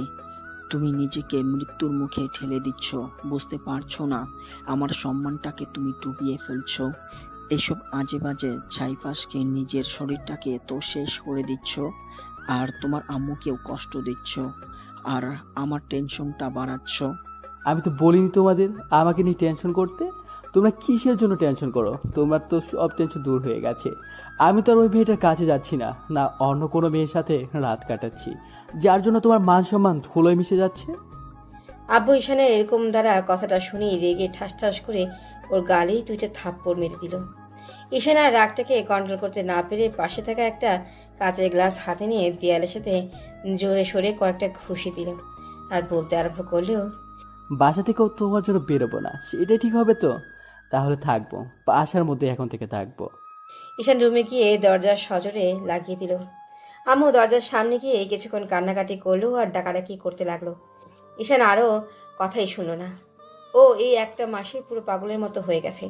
অন্যদিকে রাজ এই বিষয়টা নীলাশাকে জানিয়েছে, কিন্তু ও নিরুপায়, কী বা করতে পারে। উল্টো যখন ঈশানের কথা মনে হয় তখন প্রচণ্ড পরিমাণে কান্না করে, কাউকে বলতেই পারে না। আব্বু আম্মু ওকে এরকম চুপচাপ থাকতে দেখে ওকে অনেকবারই জিজ্ঞেস করেছে কি হয়েছে। নীলাশা তারপরেও কিছু বলেনি। এভাবে আরও 4-5টা দিন কেটে গেল। এরই মাঝে বাসা থেকে ঈশান আর বের হয়নি। খাওয়া দাওয়াটা বন্ধ করে দিয়েছে, এখন রুম থেকেও বের হয় না। আব্বু আম্মু রুমের সামনে এসে দরজা ধাক্কাধাক্কি করলে ঈশান বারবার বলেছে, এভাবে যদি বারবার ডিস্টার্ব করতে থাকো না, তাহলে নিজেকেই শেষ করে দিব। তাহলে করো ডিস্টার্ব, তোমরা কেউ আমাকে ডিস্টার্ব করবে না। আর যদি বেশি ডিস্টার্ব করো তাহলে পৃথিবী থেকেই চলে যাব, যেখানে গেলে আর খুঁজেই পাবে না। ঈশানের এখন শরীরে বেহাল অবস্থা, শরীরে যেন আর কোনো শক্তি অবশিষ্ট নেই। তারপরও রুমের মধ্যে শুয়ে বসে সিগারেট খায়। আম্মু ঈশানের কর্মকাণ্ডের জন্য শুধু আব্বুকে দায়ী করছে। সেই কবে থেকেই আম্মু আব্বুর সাথে কথাগুলো বলা বন্ধ করে দিয়েছে।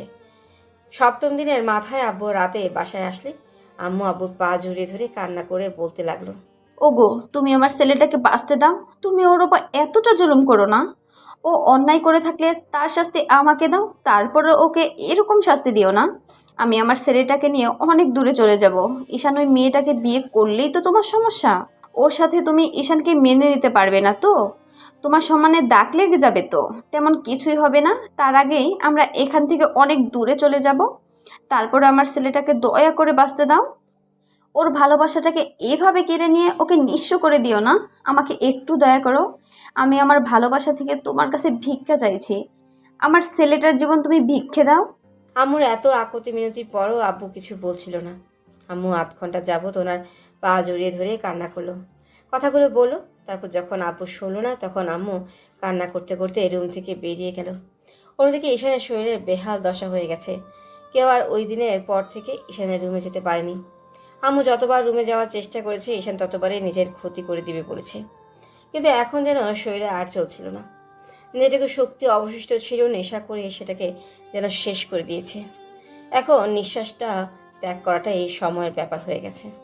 বিছানা ছেড়ে আর উঠতেই পারছে না, আর রুমেও কেউ যেতে পারে না, যার জন্য কেউ ঈশানের অবস্থাটা দেখতে পাচ্ছে না।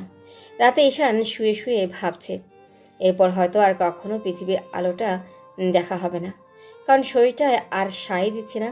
এই মুহূর্তে খুব ইচ্ছে করছিল প্রেয়সীর মুখটা একবার দেখতে, যার জন্য এত কঠিন আয়োজন। হয়তো সেই সুযোগটা আর কখনো হবে না। তাই ফোনের গ্যালারিতে থাকা নীলাশার একটা ছবি বের করে ওর মায়াবী চেহারাটা বারবার দেখতে লাগলো।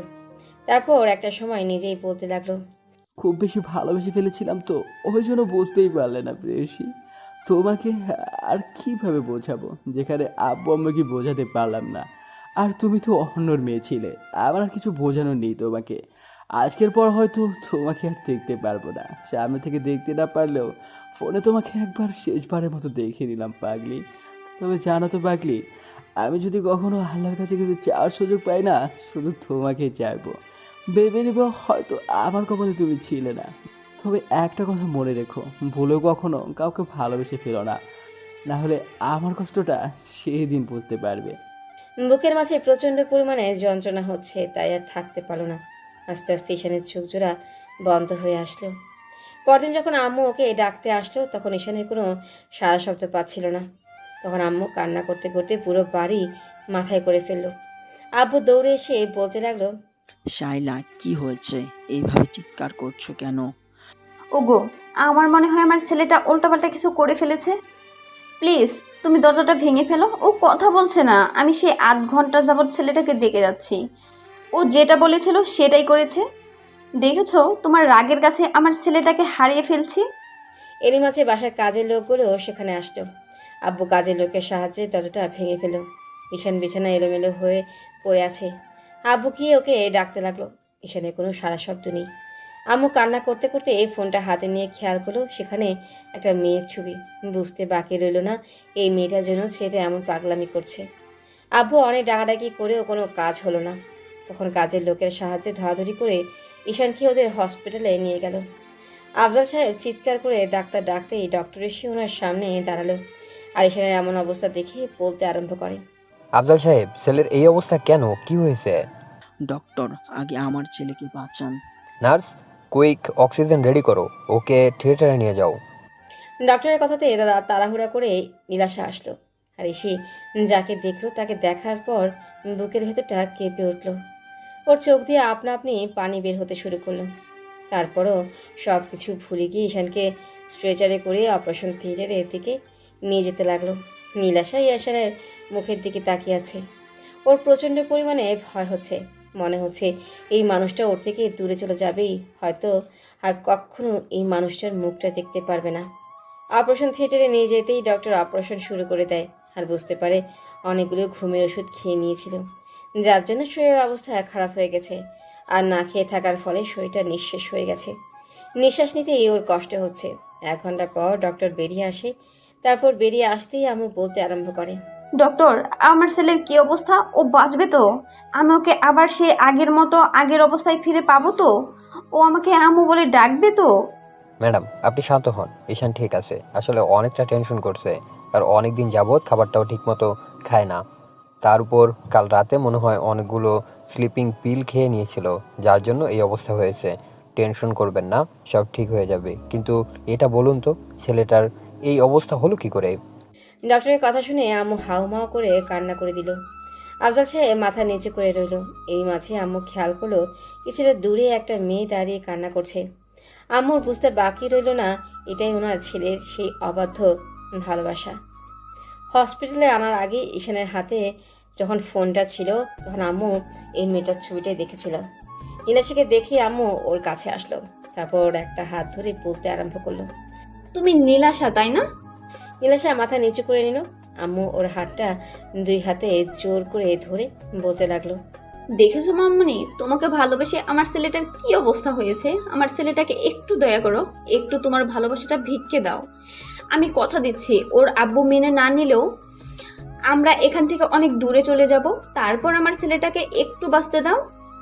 ও তোমাকে ভালোবেসে খুব বেশি অন্যায় করে ফেলেছে বলো?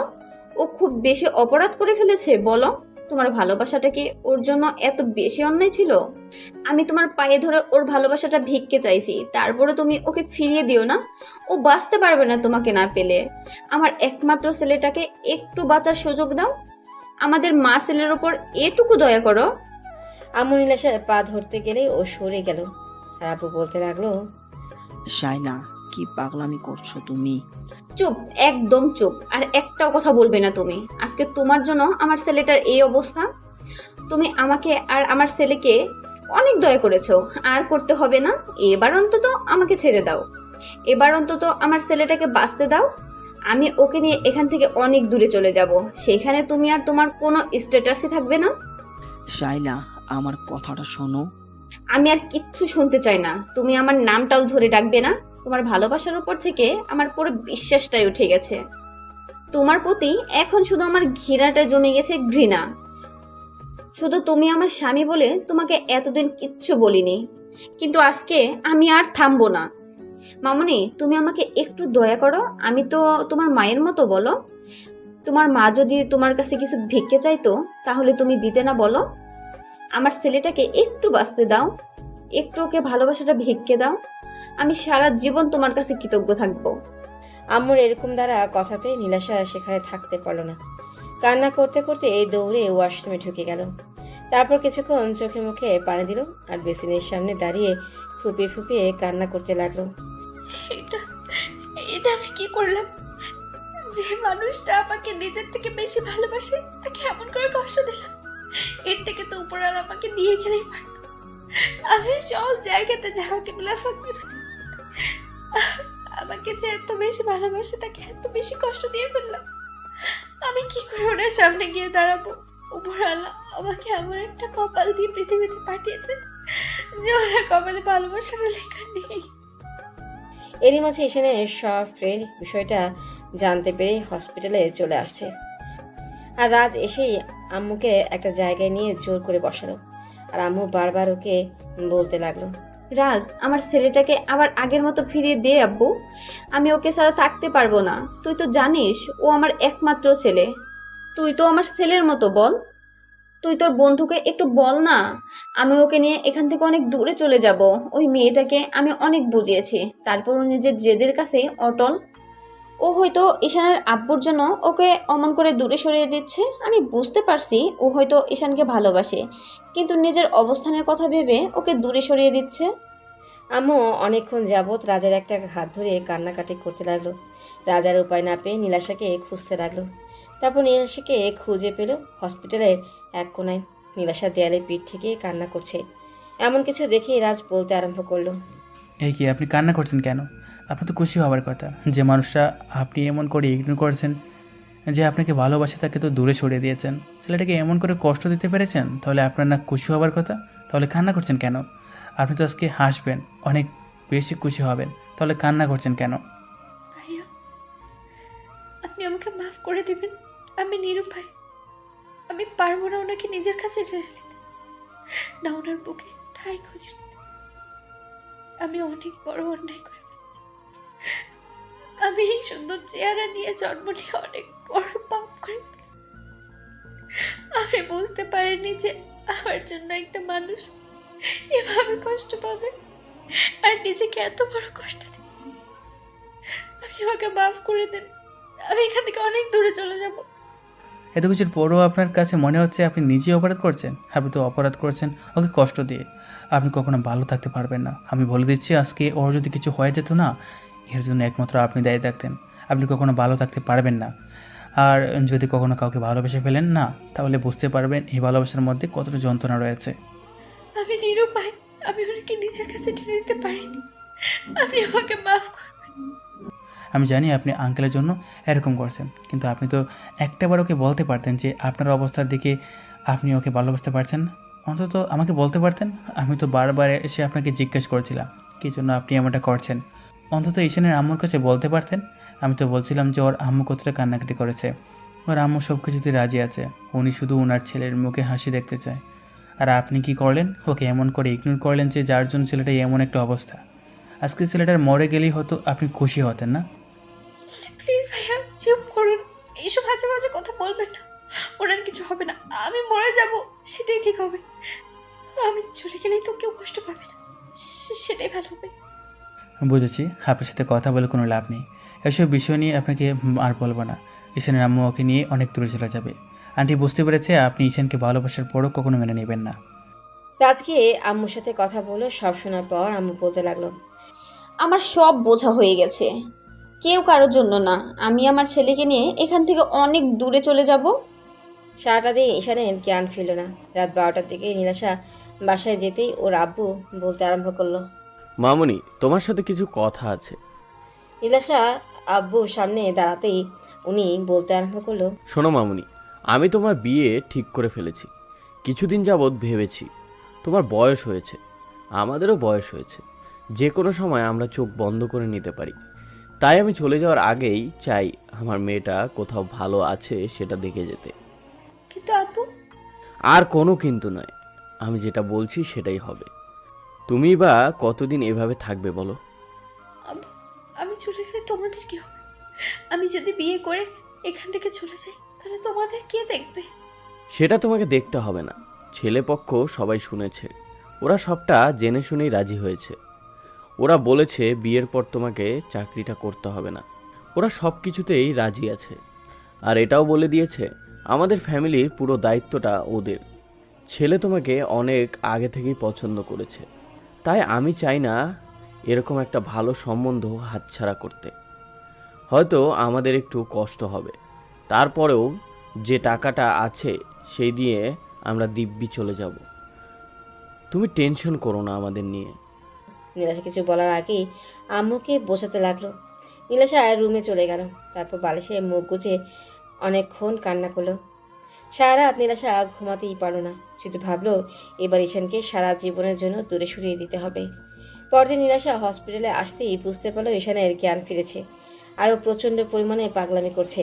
রাজ হাত জোর করে নীলাশাকে বলল, প্লিজ আপনি একটু কেবিনে যান, ওকে একটু শান্ত করে আসেন, ওর সাথে একটু কথা বলেন, দেখেন সব ভুলে যাবে। আমি জানি আপনি ওকে কখনো মেনে নেবেন না, হয়তো ঈশানের আব্বুর কারণে নয়তো নিজের অবস্থানের কথা ভাবে। আমি আপনাকে দোষারোপ করছি না, শুধু ওর সাথে একটু কথা বলে আসেন, দেখেন ঈশান আর পাগলামি করবে না। রাজের কথা মতো নীলাশা ঈশানের কাছে আসলো। আব্বু ওর সাথে কথা বলার চেষ্টা করছে, যার জন্য ঈশান প্রচণ্ড পরিমাণে সিন ক্রিয়েট করছে। আম্মুকে জড়িয়ে ধরে রেখেছে। শরীরে শক্তি নেই, তারপরও পাগলের মতো কান্নাকাটি করছে ঈশান। নীলাশা গিয়ে ঈশানের সামনে দাঁড়াতে ঈশান ওর দিকে একবার তাকিয়ে চোখ জোড়া নামিয়ে নিয়ে বলতে আরম্ভ করলো, আপনি আপনি এইখানে কেন আসেন? আপনি না চলে যেতে চাইছিলেন তো যান। আপনি আমার সামনে আসবেন না, এইখান থেকে চলে যান। আমি কাউকে ভালোবাসি না। আপনি আমাকে সান্ত্বনা দিতে আসছেন তো? আমি তো আপনার দিকে দূরে সরে গিয়েছিলাম, তারপরে আপনি এইখানে কেন এসেছেন? ও, আপনি তো এই হসপিটালে জব করেন। আমি এখান থেকে চলে যাব। এরই মাঝে ডক্টর কেবিনে ঢুকলো। ঈশানকে এইভাবে কান্নাকাটি করতে দেখে বলতে আরম্ভ করলো, আফজাল সাহেব, কি বললেন ছেলেকে, যার জন্য এভাবে উত্তেজিত হয়ে গেল? আপনাদের বলেছি না ওকে কোনো রকম প্রেশার দিবেন না। আপনাদের দ্বারা না কিচ্ছু হবে না। দয়া করে কেবিন থেকে বেরিয়ে গেলে খুশি হব। নার্স, তুমি এখনই ওকে ইঞ্জেকশন পুশ করার ব্যবস্থা করো। ডক্টরের কথাতে আরও 2-3 জন নার্স এসে ঈশানকে ধরতেই নীলাশা এসে ওর হাতে একটা ঘুমের ইঞ্জেকশন পুশ করে দিল। ভালোবাসার মানুষের এমন বেহাল অবস্থা দেখে নীলাশার চোখ দিয়ে পানি ঝরছে। এরই মাঝে ডাক্তার আর অন্য নার্সগুলো চলে যেতেই আম্মু রুম থেকে বেরিয়ে গেল। নীলাশা কান্না করে দিয়ে ঈশানের পাশে বসে পড়ল। তারপর ঈশানের একটা হাত ধরে অনেকক্ষণ মুখের দিকে তাকিয়ে থেকে কপালে একটা চুমু দিয়ে বলতে আরম্ভ করলো, আপনি আমাকে মাফ করবেন। আমি আপনাকে ভালোবাসাটা বুঝতে পারিনি, বোঝার পরেও সেটা দূরে সরিয়ে দিয়েছে। প্লিজ আমাকে মাফ করে দিন। আমি জানি আপনি আমাকে কখনো মাফ করতে পারবেন না। কি করব বলেন? আমি নিরুপায়। আমি এমন একটা অবস্থানে আছি যেখান থেকে না আপনাকে কাছে টেনে নিতে পারছি, আর আর না নিজেকে এখান থেকে সরিয়ে নিতে পারছি। প্লিজ আপনি আমাকে মাফ করে দেবেন। আমি আপনার ভালোবাসাটা বুঝতে পারিনি। আপনি আমাকে অভিশাপ দিয়ে তারপরও নিজেকে ভাবে কষ্ট দিয়ে না, প্লিজ। নীলাশা কিছুক্ষণ ঈশানের অসহায় মুখের দিকে তাকিয়ে রইল। মুখটা শুকিয়ে গেছে আর কয়েকটা দিন না খেয়ে নিজের অবস্থা পুরো দশা করে ফেলেছে। নীলাশা জানে ঈশান নিজেকে কষ্ট দিতে প্রচুর পরিমাণে নেশা করে। নীলাশা চোখ মুছতে মুছতে কেবিন থেকে বের হতেই আফজাল সাহেব এসে ওর সামনে দাঁড়ালো। তখন নীলাশা পাশ কাটিয়ে চলে যেতে গেলেই উনি বলতে আরম্ভ করলো, আঙ্কেল, আপু আমার বিয়ে ঠিক করেছে, আর খুব শীঘ্রই আমার বিয়ে, হয়তো 1 সপ্তাহের মধ্যে। আমি ঠিক করেছি আজকে এখান থেকে চলে যাব। আমি আর চাকরিটা কন্টিনিউ করতে পারছি না, আর আমার জন্য আপনার ফ্যামিলিতে এত সমস্যা। আমি শহর ছেড়ে চলে গেলেই হয়তো এই সমস্যা আর থাকবে না। আফজাল সাহেবের এরকম দ্বারা কথাতে নীলাশা সহ সবাই বেশ অবাক হয়ে গেল আর আব্বুর মুখের দিকে তাকিয়ে রইল। তখন নীলাশা বলতে আরম্ভ করলো, আঙ্কেল, আপনি কি বলছেন? আমি কিছুই বুঝতে পারছি না। সেটা পরে বুঝতে পারবে।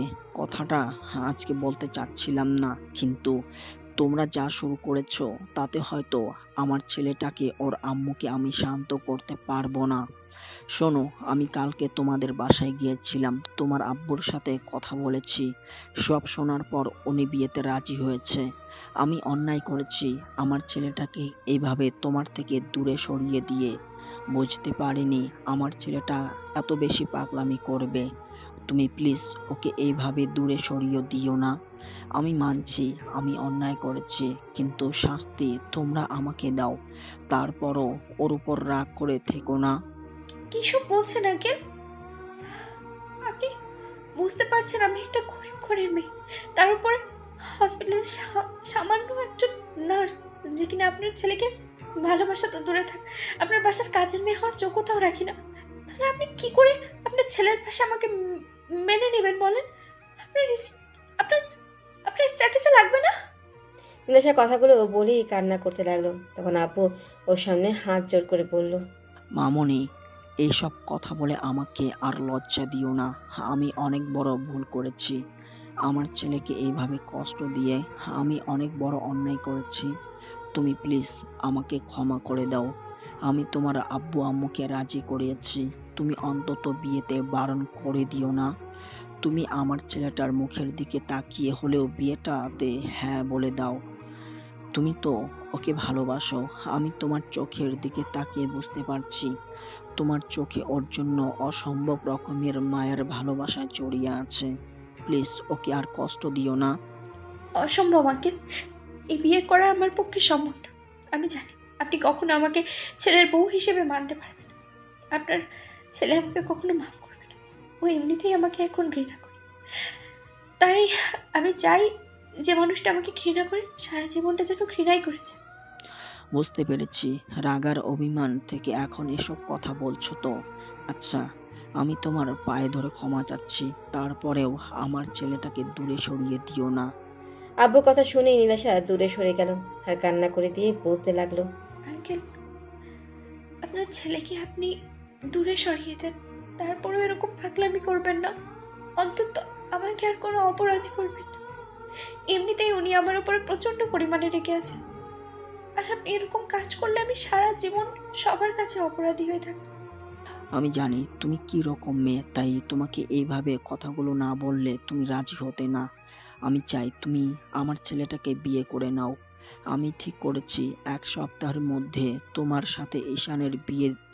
তুমি শুধু ওকে বিয়েটা করে নাও, দেখো সব ঠিক হয়ে যাবে। নীলাশা কথা বলছে না, তাই আম্মু আর রাজ বেশ কিছুক্ষণ ওকে বোঝাতে লাগলো। পরদিন ঈশানের জ্ঞান ফিরে আসতেই নীলাশা প্রথম কেবিনে ঢুকলো। ঈশান ওকে দেখে একবার ওর দিকে তাকিয়ে তারপর অপর পাশে তাকিয়ে রইল। তখন নীলাশা ওর পাশে বসে একটা হাত দুই হাতের মুঠোয় নিতেই ঈশান হাতটা ছাড়িয়ে নিল আর নীলাশা বলতে আরম্ভ করলো। রাগ করে আছো আমার উপরে?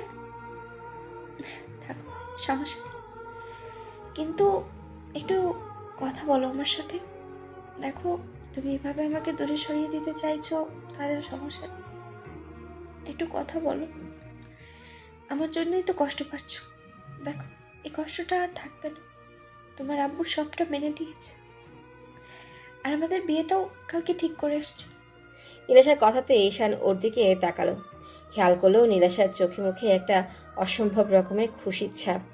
তখন ঈশান একটা তাচ্ছিলের হাসি দিয়ে বলল, দেখেন, মজা করবেন না। আমার মধ্যে এসব মজা করার কোনো শক্তি আর অবশিষ্ট নেই। মরে যেতাম, শুধু আম্মুর জন্য সুইসাইড করিনি। এসব কথা বলে আমাকে আর হাসাবেন না। আমার মধ্যে হাসার মতো আর কোনো শক্তি অবশিষ্ট নেই। আপনি যে আমাকে ভালোবাসেন না সেইটা আমি জানি। আব্বু জোরপূর্বক আপনার সাথে আমার বিয়েটা ঠিক করেছে, তো শুধু আমাকে বাঁচানোর জন্য, তাই না? আপনি চলে যান, আমাকে আপনার বিয়ে করতে হবে না। আমি মরবো না। উপরওয়ালা আমাকে ঠিক যতদিন বাঁচিয়ে রাখবে আমি ঠিক ততদিনই বেঁচে থাকবো, এতে আপনি চান বা না চান। ঈশানের কথাতে নীলাশা ফুপিয়ে কান্না করে দিল। তারপর ঈশানের একটা হাত দুই হাতের মুঠোয় নিয়ে চুমু দিতে দিতে বলতে আরম্ভ করলো। প্লিজ এরকম কথা বলো না। আমার প্রচণ্ড পরিমাণে ভয় হয়। তুমি জানো তোমার এই অবস্থা দেখে আমার কতটা কষ্ট হয়েছিল। মনে হচ্ছিল আমি নিজেকে শেষ করে দিই। তুমি এরকম একটা কাজ কেন করতে গেলে? এসব বলে আমাকে কষ্ট দিও না প্লিজ। তুমি এসব বললে আমার প্রচণ্ড পরিমাণে ভয় হয়। তুমি আমাকে বলো তোমাকে ভালোবেসে আমার মরে যেতে হবে, আমি সেটা করে নেব। তারপরে এসব কথা আর কখনো বলবে না প্লিজ। দেখেন নার্স ম্যাডাম, আমার হাত ধরবেন না, ছেড়ে দিন। আমি তো একটা দুশ্চরিত্র লম্পট ছেলে। আপনাকে শুধু শারীরিক চাহিদার কারণে কাছে টেনে নেই। এখন শরীরের চাহিদা আমি মিটিয়ে ফেলেছি। তাহলে এখন আপনি আমার কাছে আসেন কেন? যান, এখান থেকে চলে যান। আমি না কাউকে ভালোবাসি, না কেউ আমাকে ভালোবাসে। কারো ভালোবাসারই আমার দরকার নেই। যেখানে নিজের আব্বু আম্মু আমাকে বুঝতে পারেনি, সেখানে তো আপনি আমার রক্ত সম্পর্কে কেউই না। সত্যি দূরে চলে যাব? সত্যি আমি তোমার কেউ নই? হয়তো আমি তোমার রক্তের সম্পর্কে কেউ নই, কিন্তু তোমার আত্মার সাথে আত্মার সম্পর্কের একজন মানুষ, যাকে কিনা তুমি এত ভালোবাসো। তুমি আমার উপরে রাগ করে এরকম যা বলছো, তাই না? আচ্ছা ঠিক আছে, আমি এখান থেকে চলে যাচ্ছি। তবে এটুকু শুনে রাখো, আমি তোমার লাইফ থেকে কোথাও যাচ্ছি না। যে মানুষটা আমাকে এত ভালোবাসে, সে যদি আমাকে তাড়িয়েও দেয়, আমাকে যদি কখনো ভালো নাও বাসে, কাছে টেনে নাও নেয়, তারপরেও আমি তার কাছেই পড়ে থাকবো। ঈশান চুপ করে আছে। নীলাশা কান্না করতে করতে রুম থেকে বেরিয়ে গেল। ওকে এভাবে কান্না করে বেরিয়ে যেতে দেখে রাজ রুমে ঢুকলো। তারপর ঈশানের কাছে বসতেই ও রাজের দিকে তাকালো। ও বলতে লাগলো, অনেক কিছুর পর ঠিক হয়েছে। এখন অন্তত মেয়েটাকে এভাবে দূরে সরিয়ে দিয়ে নিজের কষ্টটাকে বাড়াস না। নিজের কষ্টটাকে বাড়াস না, আর না ওকে কষ্ট দিস। তুই যত পারিস ওর উপর রাগ দেখা, তারপরে এমন কিছু করিস না যার জন্য সব কিছু নষ্ট হয়ে যায়। আমি তো বলিনি আমার জন্য সবাইকে কষ্ট করতে, কিংবা আমার সাথে এই বিয়েটার বিয়ে ঠিক করতে। তাহলে তোরা শুধু শুধু এইসব কি জন্য করলি বল? দেখ, তোর রাগ করাটা স্বাভাবিক, কিন্তু তুই যতই রাগ দেখাস না কেন, দিন শেষে কিন্তু তুই ওকে ভালোবাসিস। তাই আমি বলবো তুই বিয়েটা করে নে। হয়তো মেয়েটার উপর কিছুদিন রাগ করে থাকবি, ওর দিক থেকে আমি মুখ ফিরিয়ে নিবি। তারপরও যখন মেয়েটা কান্না করবে না, তখন তুই সেটা সহ্য করতে পারবি না। তুই তো বলতি তুই ওর কষ্ট সহ্য করতে পারিস না, যার জন্য লুকিয়ে ওকে অনেক হেল্প করেছিস। তার উপর মেয়েটা তো এখন কষ্ট পাচ্ছে শুধু তোর জন্য। তাই আমি বলি তুই বিয়েটা করে নে। দরকার পড়লে ওকে কিছুদিন কষ্ট দিস, তারপর না হয় মেনে নিস। তারপর এমন কিছু করিস না যার জন্য মেয়েটা উল্টাপাল্টা কিছু একটা করে বসে। আব্বু আম্মু ঈশানের সাথে কথা বলো, কিন্তু ঈশান আব্বুর সাথে কথা বলাটাই বন্ধ করে দিয়েছে। আব্বু হতাশ হয়ে এই রুম থেকে বেরিয়ে যেতে আম্মু কিছুক্ষণ ঈশানকে বোঝালো। ঈশান সিদ্ধান্ত নিল বিয়েটা করে নিবে। তো আরও 2-3টা দিন ওকে হসপিটালে থাকতে হলো। আর এই 2-3টা দিন নীলাশা একজন স্ত্রীর যেমন স্বামীর সেবা করে, ঠিক তেমনি করেই গেছে। একটা মুহূর্তের জন্য ওর পাশ থেকে সরেনি। আফজাল সাহেব ওকে জবটা ছেড়ে দিতে বললেও নীলাশা ছাড়েনি। শুধু ঈশানের জন্য। নীলাশা বলেছে যেদিন ঈশান সুস্থ হয়ে যাবে সেদিন জবটা ছেড়ে দেবে। নীলাশা ঈশানের এতটা কাছাকাছি থেকেছে, তারপরও ঈশান ওর সাথে কোনো কথাই বলেনি, যার জন্য নীলাশা ঈশানের সামনেই কান্না করেছে। ঈশান জানে মেয়েটা ওকে ভালোবাসে, কিন্তু কেন যে তখন দূরে সরিয়ে দিয়েছিল। তো হসপিটাল থেকে বাসায় ফিরে 7 দিনের মাথায় ওদের বিয়েটা বিশাল আয়োজনের মধ্য দিয়ে হয়ে যায়। আর বিয়ের সময় ঈশান বেশ অন্যমনস্ক ছিল, যার জন্য নীলাশা খুব বেশি ভয় হচ্ছিল আর ভেবেছিল না না, ও হয়তো আমার উপর একটু রেগে আছে, একটা সময় ঠিকই আমাকে মেনে নেবে। ঈশান তো আমাকে প্রচণ্ড পরিমাণে ভালোবাসে, তাহলে ইগনোর কেন করবে? বিয়েটা সব কার্যক্রম শেষ করে ঈশান নীলাশাকে নিয়ে বাসায় আসে। তারপর আম্মু ওদের বরণ করলে সব ফর্মালিটি শেষে ঈশান একাই ছাদে চলে যায়। গিয়ে দেখে ওর বন্ধুরা বসে আড্ডা দিচ্ছে। ঈশানও অনেকদিন পর বন্ধুদের সাথে প্রাণ খুলে আড্ডা দিল। রাজা ঈশানকে অনেক বোঝালো আর নীলাশাকে কষ্ট না দিতে বারণ করলো। ঈশান কোনো কথাই বলল না। 12টা থেকে আম্মু এসে ডেকে গেল। ঈশানও বাধ্য ছেলের মতো রুমে চলে আসে। দরজা আটকে দিয়ে বিছানার দিকে তাকালো। নীলাশা বিছানার মাঝখানে বউ সাজে ইয়া বড় একটা ঘোমটা দিয়ে আছে। ঈশানের মনে হচ্ছিল একটা পরী বসে আছে। ঈশান একবার ওর দিকে তাকাতেই নীলাশার করা অবহেলা আর ওর দেওয়া কষ্টের কথাগুলো মনে পড়ে গেল। মনে হতে লাগলো এই মেয়েটাকে এত ভালোবাসে আর সে ওকে এমন করে কষ্ট দিল। তো ঈশান এসে নীলাশার সামনে দাঁড়াতেই ও উঠে এসে ঈশানের পায়ে হাত দিয়ে সালাম করতে গেল। তখন ঈশান বলল, থাক, যাকে ভালোবাসো না তাকে এত বেশি সম্মান দেখাতে হবে না। ঈশান কথাগুলো বলেই আলমারির দিকে চলে গেল আর নীলাশা সেখানেই মাথা নিচু করে দাঁড়িয়ে রইল। ঈশানের মুখে এমন কথা শুনে নীলাশার বুকের ভেতরটা কেঁপে উঠছিল।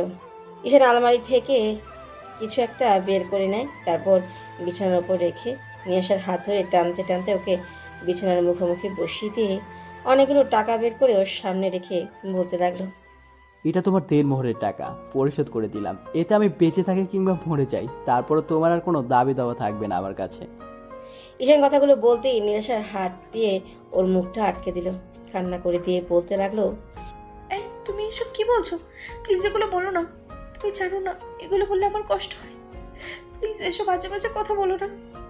তোমার তোমার রাগ করে আছো আমার উপরে, থাকো, কিন্তু তাই বলে এইসব কি বলছো তুমি?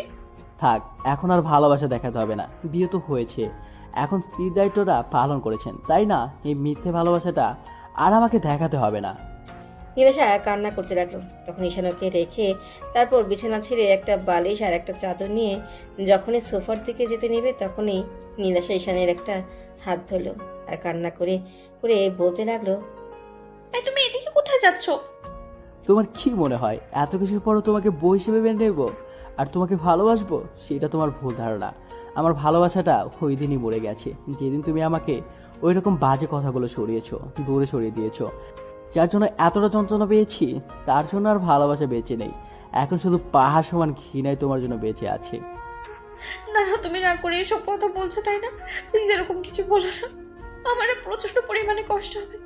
তুমি তো জানো আমি তোমার তোমার দেওয়া কষ্টটা সহ্য করতে পারি না। শিখে নাও, এখন থেকে আমার বাজে চেহারাটাই তুমি দেখতে পাবে।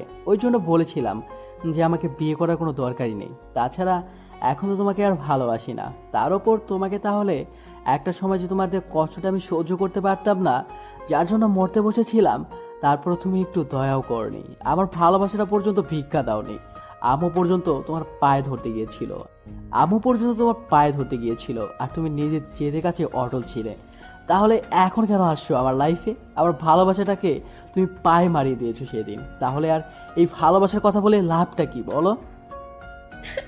প্লিজ সেরকম করে বলিও না, আমি অনেক অন্যায় করেছি, তার জন্য তুমি শাস্তি দাও। তারপর এরকম একটা রাতে তুমি আমার থেকে দূরে সরে যেও না। তুমি জানো এই এই এই রাত নিয়ে মেয়েদের কত স্বপ্ন থাকে। প্লিজ তুমি আমাকে এরকম করে দূরে সরিয়ে দিও না। আমি ইচ্ছা করে তো এমন কিছু করিনি, তাহলে তুমি কেন আমাকে কষ্ট দেবে বলো? না না না, আমি তোমাকে কষ্ট দিচ্ছি না, কষ্টটা তুমি নিজেই তৈরি করেছো। আর আমি সবটা জানতাম। হ্যাঁ, তুমি পারতে চাইলে আমাকে সবটা বলতে যে আপু এগুলো বারণ করেছে, আর তুমি তোমার অবস্থানের কথা ভেবে এইসব করেছো। আমি তো তোমাকে বলেছিলাম আমি তোমাকে বিয়ে করে অন্য কোথাও চলে যাব। তুমি একটাবার অন্তত আম্মুকে বলতে পারতে যে আব্বু তোমাকে এমন কিছু বলেছে। আমার এরকম একটা দুরবস্থা দেখো তুমি চুপ করেছিলে, তাহলে এখন এত ভালোবাসা দেখাচ্ছ কেন? আমার কোনো ভালোবাসার দরকার নেই। আমি বুঝে গেছি পৃথিবীতে কেউ কারোর জন্য নয়। ঈশা নীলাশার হাতটা ছাড়িয়ে নিয়ে সোফায় শুয়ে পড়ল আর নীলাশা ফুপিয়ে কান্না করতে লাগলো। ঈশান কোনো কথাই বলল না, কিছুক্ষণের মধ্যেই ঘুমিয়ে পড়ল। নীলাশা ঈশানের পায়ের কাছে বসে জড়িয়ে ধরে কান্না করতে লাগলো।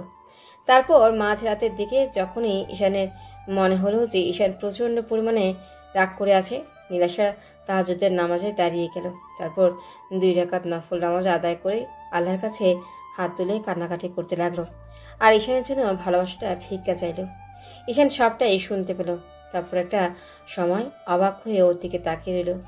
সারাটা রাত আর নীলাশা ঘুমাতেই পারল না, শুধু কান্নাই করে গেল। তারপর যখন পরদিন সকালে ঘুম ভাঙলো, দেখলো ঈশান গুটিসুটি মেরে সোফায় শুয়ে আছে। হয়তো অনেক ঠান্ডা লাগছে, তাই নীলাশা ওর শরীরে একটা চাদর দিয়ে দিল আর ঈশান ওর হাতটা জড়িয়ে ধরল। নীলাশা হাতটা ছাড়িয়ে নিয়ে কিছুক্ষণ ওর মাথায় হাত বুলিয়ে দিয়ে ওর কপালে একটা ভালোবাসার পরশ দিয়ে কান্না করতে করতে ওয়াশরুমে চলে গেল। নীলাশা লম্বা একটা শাওয়ার নিয়ে কোনো রকমে একটা শাড়ি পরে বের হলো। ও এখনও বারবার ফুপিয়ে উঠছে। নীলাশা ভেবেছিল ঈশান রেগে আছে, কিন্তু এত বেশি রেগে আছে সেটা ও ভাবতেও পারেনি। তো নীলাশা আয়নার সামনে দাঁড়িয়ে নিজেকে গোছাতে লাগলো। তারপর ঈশানের ঘুমটা যখন ভাঙলো, খেয়াল করলো আয়নার সামনে একটা পরী দাঁড়িয়ে আছে আর নিজেকে গোছানোর চেষ্টা করছে। নীলাশাকে এই রূপে দেখে ঈশান উঠে বসে কিছুক্ষণ ওর দিকে তাকিয়ে রইল আর পুরো একটা ঘোরের মধ্যে চলে গেল। তারপর আয়নাতে নীলাশার ফর্সা উন্মুক্ত পেটের উপর সুন্দর নাভিটা ওর চোখে পড়ল। তখন ঈশান ভুলেই গেল ও নীলাশার উপর রাগ করে আছে। ঈশান অজান্তেই উঠে গিয়ে নীলাশার পেছনে দাঁড়ালো। নীলাশা একবার ওকে আয়নাতে দেখে প্রশ্ন করলো, অমন করে কি দেখছো? আমার বউটাকে দেখছি। কেন, আমি কি তোমার দিকে তাকাতেও পারবো না? না, মানে আসলে কালকে তো তুমি বলেছিলে তুমি আমাকে। ওকে পেছন থেকে খুব শক্ত করে জড়িয়ে ধরল। তারপর যখনই ওর পেটের উপর 2 হাত রেখে তার উপর ঘাড়ে আর গলায় নাক ঘষতে আরম্ভ করলো, সাথে সাথে নীলাশা চোখ জোড়া বন্ধ করে নিল। ও এখনও বারবার ফুপিয়ে উঠছে। ঈশা নীলাশার ঘাড়ে আর গলায় কিস করতে আরম্ভ করলো। নীলাশার বুকটা ক্রমশই উঠানামা করছে, ওর নিঃশ্বাসটা ভারী হয়ে আসছে। নীলাশা আর থাকতে না পেরে ঈশানের অবাধ্য হাতগুলো পেটের সাথে খুব শক্ত করে চেপে ধরল। ঈশানের প্রত্যেকটা স্পর্শে নীলাশা পুরো উন্মাদ হয়ে যাচ্ছিল আর ঈশান ততটাই আদরের মাত্রা বাড়িয়ে দিচ্ছিল। ঈশানের রোমান্টিক অত্যাচারে নীলাশা আর থাকতে না পেরে ঈশানের দিকে ঘুরেই ওকে বিদ্যুৎ গতিতে জড়িয়ে ধরল। ঈশান নীলাশার মুখটা তুলে খেয়াল করে ওর গোলাপির পাপড়ির মতো ঠোঁটজোড়া এত বেশি কাঁপছে যেটা বারবার ঈশানকে কাছে টানে। ঈশান নীলাশার মিষ্টি ঠোঁটের স্বাদ নিতে ওর 4 ঠোঁট এক করে দিল। সাথে সাথেই নীলাশা ওর চুলগুলো আঁকড়ে ধরে রেসপন্স দিতে আরম্ভ করলো। এভাবে 5 মিনিট যেতে ঈশানের মনে পড়ে গেল নীলাশা একটা সময় ওকে ইগনোর করেছে। নীলাশার করার প্রত্যেকটা অবহেলার কথা মনে পড়তে ঈশানকে ধাক্কা দিয়ে দূরে সরিয়ে দিল। ঈশানের এমন বিহেভে নীলাশা অবাক হয়ে ওর দিকে তাকিয়ে রইল। তারপর বলল, কি হলো, তুমি এভাবে সরিয়ে দিলে যে? নীলাশাকে এমন অবস্থায় দেখে ঈশান নিজেকে সামনে রাখতে পারছিল না। ঈশান কথাটা ঘোরানোর জন্য আর নীলাশাকে কষ্ট দেওয়ার জন্য বলতে লাগলো, তুমি কি ভেবেছো আমি তোমাকে এত সহজেই মেনে নেব? এটা তো শুধু তোমাকে কষ্ট দেওয়ার জন্য করলাম। তোমাকে আমি বারবার কাছে টেনে নেব, কিন্তু স্ত্রীর অধিকারটা তুমি আমার কাছ থেকে কখনোই পাবে না। সবসময় শুধু তোমাকে এমন করে কষ্ট দিয়ে যাব। ঈশানের বলা প্রত্যেকটা কথা নীলাশা বুকের তীরের মতো বিঁধে। ও তাড়াহুড়া করে ঈশানের সামনে আসলো। তারপর ওর একটা হাত ধরে চুমু দিয়ে বলতে আরম্ভ করলো, বাবু প্লিজ আমাকে মাফ করে দাও, আমি অন্যায় করেছি, তার জন্য শাস্তি দাও। তারপর কাছে টেনে নিয়ে এমন করে কষ্ট দিয়ে দূরে সরিয়ে দিও না। আমি থাকতে পারবো না তোমার স্পর্শ না পেয়ে। প্লিজ আমাকে একটাবার বুকে জড়িয়ে নাও। আমি প্রচন্ড পরিমাণে মিস করছি তোমার পাগলামি। প্লিজ আমাকে আগের মতো ভালোবাসো। কখনোই না, তোমাকে আর একটা মুহূর্তের জন্য আমি ভালোবেসে নিজে বুকে জড়িয়ে নেব না। তুমি কি ভেবেছো আমি সবটা ভুলে গেছি? কখনোই না। ঈশান কথাটা বলে এই গাড়ির চাবিটা নিয়ে বেরিয়ে পড়লো। আব্বু আম্মু ওকে ডাকাডাকি করলো, কিন্তু ও কারো কথাই শুনলো না। আম্মু তাড়াহুড়া করে নীলাশার রুমে এসে দেখলো নীলাশা ফ্লোরে বসে কান্না করছে। আম্মু বিষয়টা বুঝতে পেরে ওকে জিজ্ঞেস করতে নীলাশা সবটাই বলল। সব শোনার পর আম্মু চুপ করে রইল আর নীলাশা কান্নাই করতে লাগলো। আম্মু ওর পাশে বসে ওর মাথায় হাত বুলিয়ে দিয়ে বলতে লাগলো, মামুনি তুমি শান্ত হও। দেখো ঈশান তোমার ওপর রাগ করে আছে, একটু কষ্টটা সহ্য করে নাও। এতগুলো দিন ধরে ছেলেটার রাগটা জমিয়ে রেখেছে, তুমি হয়তো জানো ওর রাগটা একটু বেশি, তার জন্য হয়তো তোমাকে এমন করে কষ্ট দিল। তুমি কান্নাকাটি করো না, দেখো সব ঠিক হয়ে যাবে। আম্মু, আমি যে আর পারছি না। তোমার ছেলে আমি এমন করে ইগনোর করলে আমি কি করে সেটা সহ্য করবো বলো? আমার মরে যেতে ইচ্ছে করে। ও কালকে রাতে থেকে আমার সাথে মিসবিহেভ করছে, সেটাও আমি মেনে নিয়েছি। আর আজকে আমাকে এমন করে কাছে টেনে নিয়ে দূরে সরিয়ে দিল। তোমার ছেলে বলেছে আমাকে কখনো স্ত্রীর অধিকার দেবে না। এগুলো শোনার পর আমি কি করে নিজেকে ঠিক রাখবো বলো? পাগলি মেয়ে, এমন কিচ্ছু হবে না, তুমি ঠিক ওকে মানিয়ে নিতে পারবে। দেখো ও একটু পরে এসেই তোমাকে সরি বলে দিবে। আম্মু নীলাশাকে বুঝিয়ে তারপর ওকে খাবারটা নিজ হাতে খাইয়ে দিল। আম্মু নীলাশার কান্নাকাটি দেখে ঈশানকে কল করে আর বাসায় আসতে বলল। ঈশান কোনো কথা না বলেই ফোনটা কেটে দিল। আম্মু রাজকে ফোন করে ঈশানকে বাসায় পাঠিয়ে দিতে বলল। রাজ ঈশানকে খুঁজে বের করে কিছুক্ষণ ওকে বোঝালো, তারপরও সারাটা দিন ঈশান আর বাসায় ফিরল না, যার জন্য নীলাশা সারাদিনই কান্না করলো। তারপর সন্ধ্যা থেকে ঈশান বাসায় ফিরতে নীলাশা দৌড়ে গিয়ে সবার সামনে ওকে জড়িয়ে ধরে কান্না করে বলতে লাগলো, বাবু আমাকে মাফ করে দাও, রাগ করে থাকলে তার জন্য শাস্তি দাও, তারপরে এভাবে নিজেকে কষ্ট দিও না। তুমি সারাদিন বাসায় নেই জানো আমার কতটা টেনশন হচ্ছিল। তুমি তো এখন আমাকে কষ্ট দিতে পারো, সেটা কাছে থেকে দাও। তুমি বলেছো আমাকে কষ্ট দিও, যত পারো কষ্ট দিও, আমি সব সহ্য করে নেব। তারপর এভাবে দূরে দূরে থেকো না। আমার কতটা টেনশন হচ্ছিল তোমার জন্য তুমি জানো না বলেছে। আমি এসব নিতে পারছি না, প্লিজ এরকম পাগলামি করো না জান। ঈশান নীলাশাকে ছাড়িয়ে নিয়ে এই রুমে চলে গেল আর নীলাশা সেখানেই দাঁড়িয়ে কান্না করতে লাগলো। আম্মুকে বুঝিয়ে রুমে পাঠিয়ে দিল। ঈশান ফ্রেশ হয়ে বেরিয়ে আসতে নীলাশা ওর পাগুলো জড়িয়ে ধরলো আর কান্না করে বলতে লাগলো, তুমি আমার সাথে এরকম কেন করছো? বুঝতে পারছো না তোমার পাগলামির কষ্ট হচ্ছে? প্লিজ বাবু, পাগলামি করো না। আমি তোমার ইগনোরটা নিতে পারছি না। দরকার পড়লে তুমি আমাকে নিজের হাতে শেষ করে দাও, তারপরে ওই কষ্টটা দিও না। তুমি আমার এতটা কাছে থেকে এত দূরে সরে যাচ্ছ কেন? আমি থাকতে পারছি না তোমাকে ছাড়া করে। বলেছি না আমি তোমাকে কষ্ট দেব, এখন থেকে দেখবে কষ্ট কাকে বলে। এর থেকে বেশি কষ্ট তোমাকে দেব। তুমি না পাবে আমার ভালোবাসাটা, না পারবে আমার সাথে থাকতে। দাও দাও, আরো কষ্ট দাও, তারপরেও নিজেকে আমার থেকে দূরে সরিয়ে দাও। আমাকে ইগনোর করে নিজেকে কষ্ট দিও না। আমি জানি তুমি আমাকে কষ্ট দিয়ে নিজেও ভালো নেই। যত যত পারো কষ্ট দাও, তারপরে এইভাবে রাগ করে থেকো না। আমি তো জানি তুমি কত বেশি কষ্ট পাচ্ছ। আমি বুঝতে পারছি তুমি হয়তো আমাকে কখনোই ভালোবাসবে না, তাই না? আচ্ছা ঠিক আছে, কালকেই আমি শহরে চলে যাব। আমি বাসায় চলে যাব আর এই শহর ছেড়ে চলে যাব, তোমার লাইফ থেকে চলে যাব। একবার কষ্ট পাবো, সেটাই না হয় সহ্য করে নেব। তোমার থেকে দূরে সরে থাকলে তুমি বুঝতে পারবে আমার কতটা কষ্ট হচ্ছে। ছবিতে তোমাকে দূরে সরিয়ে দিয়েছি, সেদিন থেকে তুমি যতটা কষ্ট পেয়েছো তার সম পরিমাণ কষ্ট আমিও পেয়েছি। হয়তো নিজেকে কষ্ট দিতে পারি, আবার ধরে রাখতেও পারি।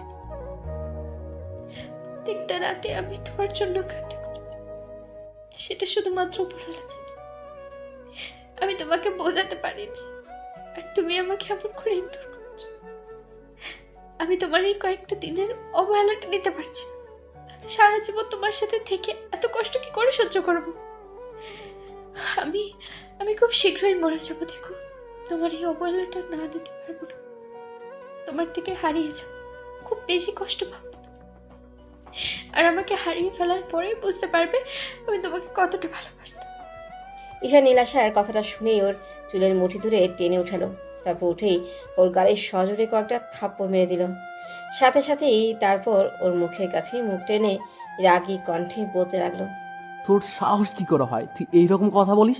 তুই মরতে পারবি না, আমি তোকে মরতে দেব না। তোর সাহস কি করে হয় আমাকে ছেড়ে যাওয়ার কথা বলিস? তুমি আমাকে এমন কষ্ট কেন দিতেছো?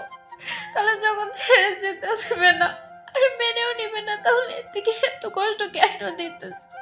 কেন? নীলাশা কথাগুলো বলেই কান্না করতে লাগলো, আর ঈশান ওর চুলগুলো সেভাবেই ধরে রাখলো। নীলাশা ফুপিয়ে ফুপিয়ে উঠছে। ব্যথা নীলাশা চোখ মুখ কুঁচকে রেখেছে। ঈশান ওর কষ্টটা সহ্য করতে পারলো না। যে মেয়েটাকে কিনা এত ভালোবাসে সেই মেয়েটাকে এভাবে কষ্ট দিচ্ছে। ঈশান নীলাশার কান্নাটা থামানোর জন্য ওর ঠোঁটজোড়া ঠোঁট দিয়ে বন্ধ করে দিল। তারপর ইচ্ছে মতো কিস করতে লাগলো। 5 মিনিট ঈশান একাই রেসপন্স দিল। নীলাশা থেকে কোনো রেসপন্স না পেয়ে ছেড়ে দিতে গেলে তখন নীলাশা থাকতে না পেরে ওর সাথে রেসপন্স দিতে লাগলো। এবার নীলাশা ঈশানের চুলগুলো আঁকড়ে ধরে পাগলের মতো কিস করতে আরম্ভ করলো। কিছুক্ষণ পর ঈশানের ঠোঁট জোড়া ছেড়ে দিল, আর নীলাশা ভাবলো ঈশানকে দূরে সরিয়ে দিবে, তাই ফুপিয়ে উঠল। তারপর বুকের উপর থেকে শাড়ির আঁচলটা ফেলে দিয়ে ঈশানকে বুকের সাথে শক্ত করে চেপে ধরলো, আর চোখ জোড়া বন্ধ করে রাখলো। এবার ঈশানও পাগড়িটা সারা বুকে কিস করতে আরম্ভ করলো। ঈশানের স্পর্শে নীলাশার নিঃশ্বাসটুকু ভারী হয়ে যাচ্ছে। নীলাশা এখনো ফুপিয়ে উঠছে। ঈশান আর দেরি না করে ওকে কোলে উঠিয়ে নিল। নীলাশা ঈশানের বুকে মুখ গুজে দিয়ে দিল, আর ওকে খুব শক্ত করে জড়িয়ে ধরে পড়ল। কাছে রেখে যতবার কষ্ট দাও, তারপর এরকম স্পর্শ দিয়ে দূরে সরিয়ে দিও না। তোমার স্পর্শগুলো পেলে আমি ঠিক থাকতে পারি না নিজেকে। তারপর এরকম করে কষ্ট দিও না প্লিজ। না পাগলি, আর কষ্ট দেব না। তোমাকে কষ্ট দিয়ে আমি নিজেই কষ্ট পাই। আমি তো তোমাকে এইটুকু বোঝাতে চাইছিলাম তোমাকে কত বেশি ভালোবাসি, কিন্তু যখন তুমি কান্না করো না, ওই কান্নাটা আমি সহ্য করতে পারি না। প্লিজ তুমি আমাকে মাফ করে দাও পাগলি। নীলাশা আরো জোরে সুরে কান্না করে দিল। ঈশান ওকে নিয়ে বেডে চলে গেল। তারপর ওকে বেডে শুয়ে দিয়ে ও সারা মুখে কিস দিতে লাগলো। নীলাশা বারবার ঈশানকে শক্ত করে বুকের সাথে চেপে ধরছিল। তখন ঈশান বলতে লাগলো, 1 মিনিট দাঁড়াও।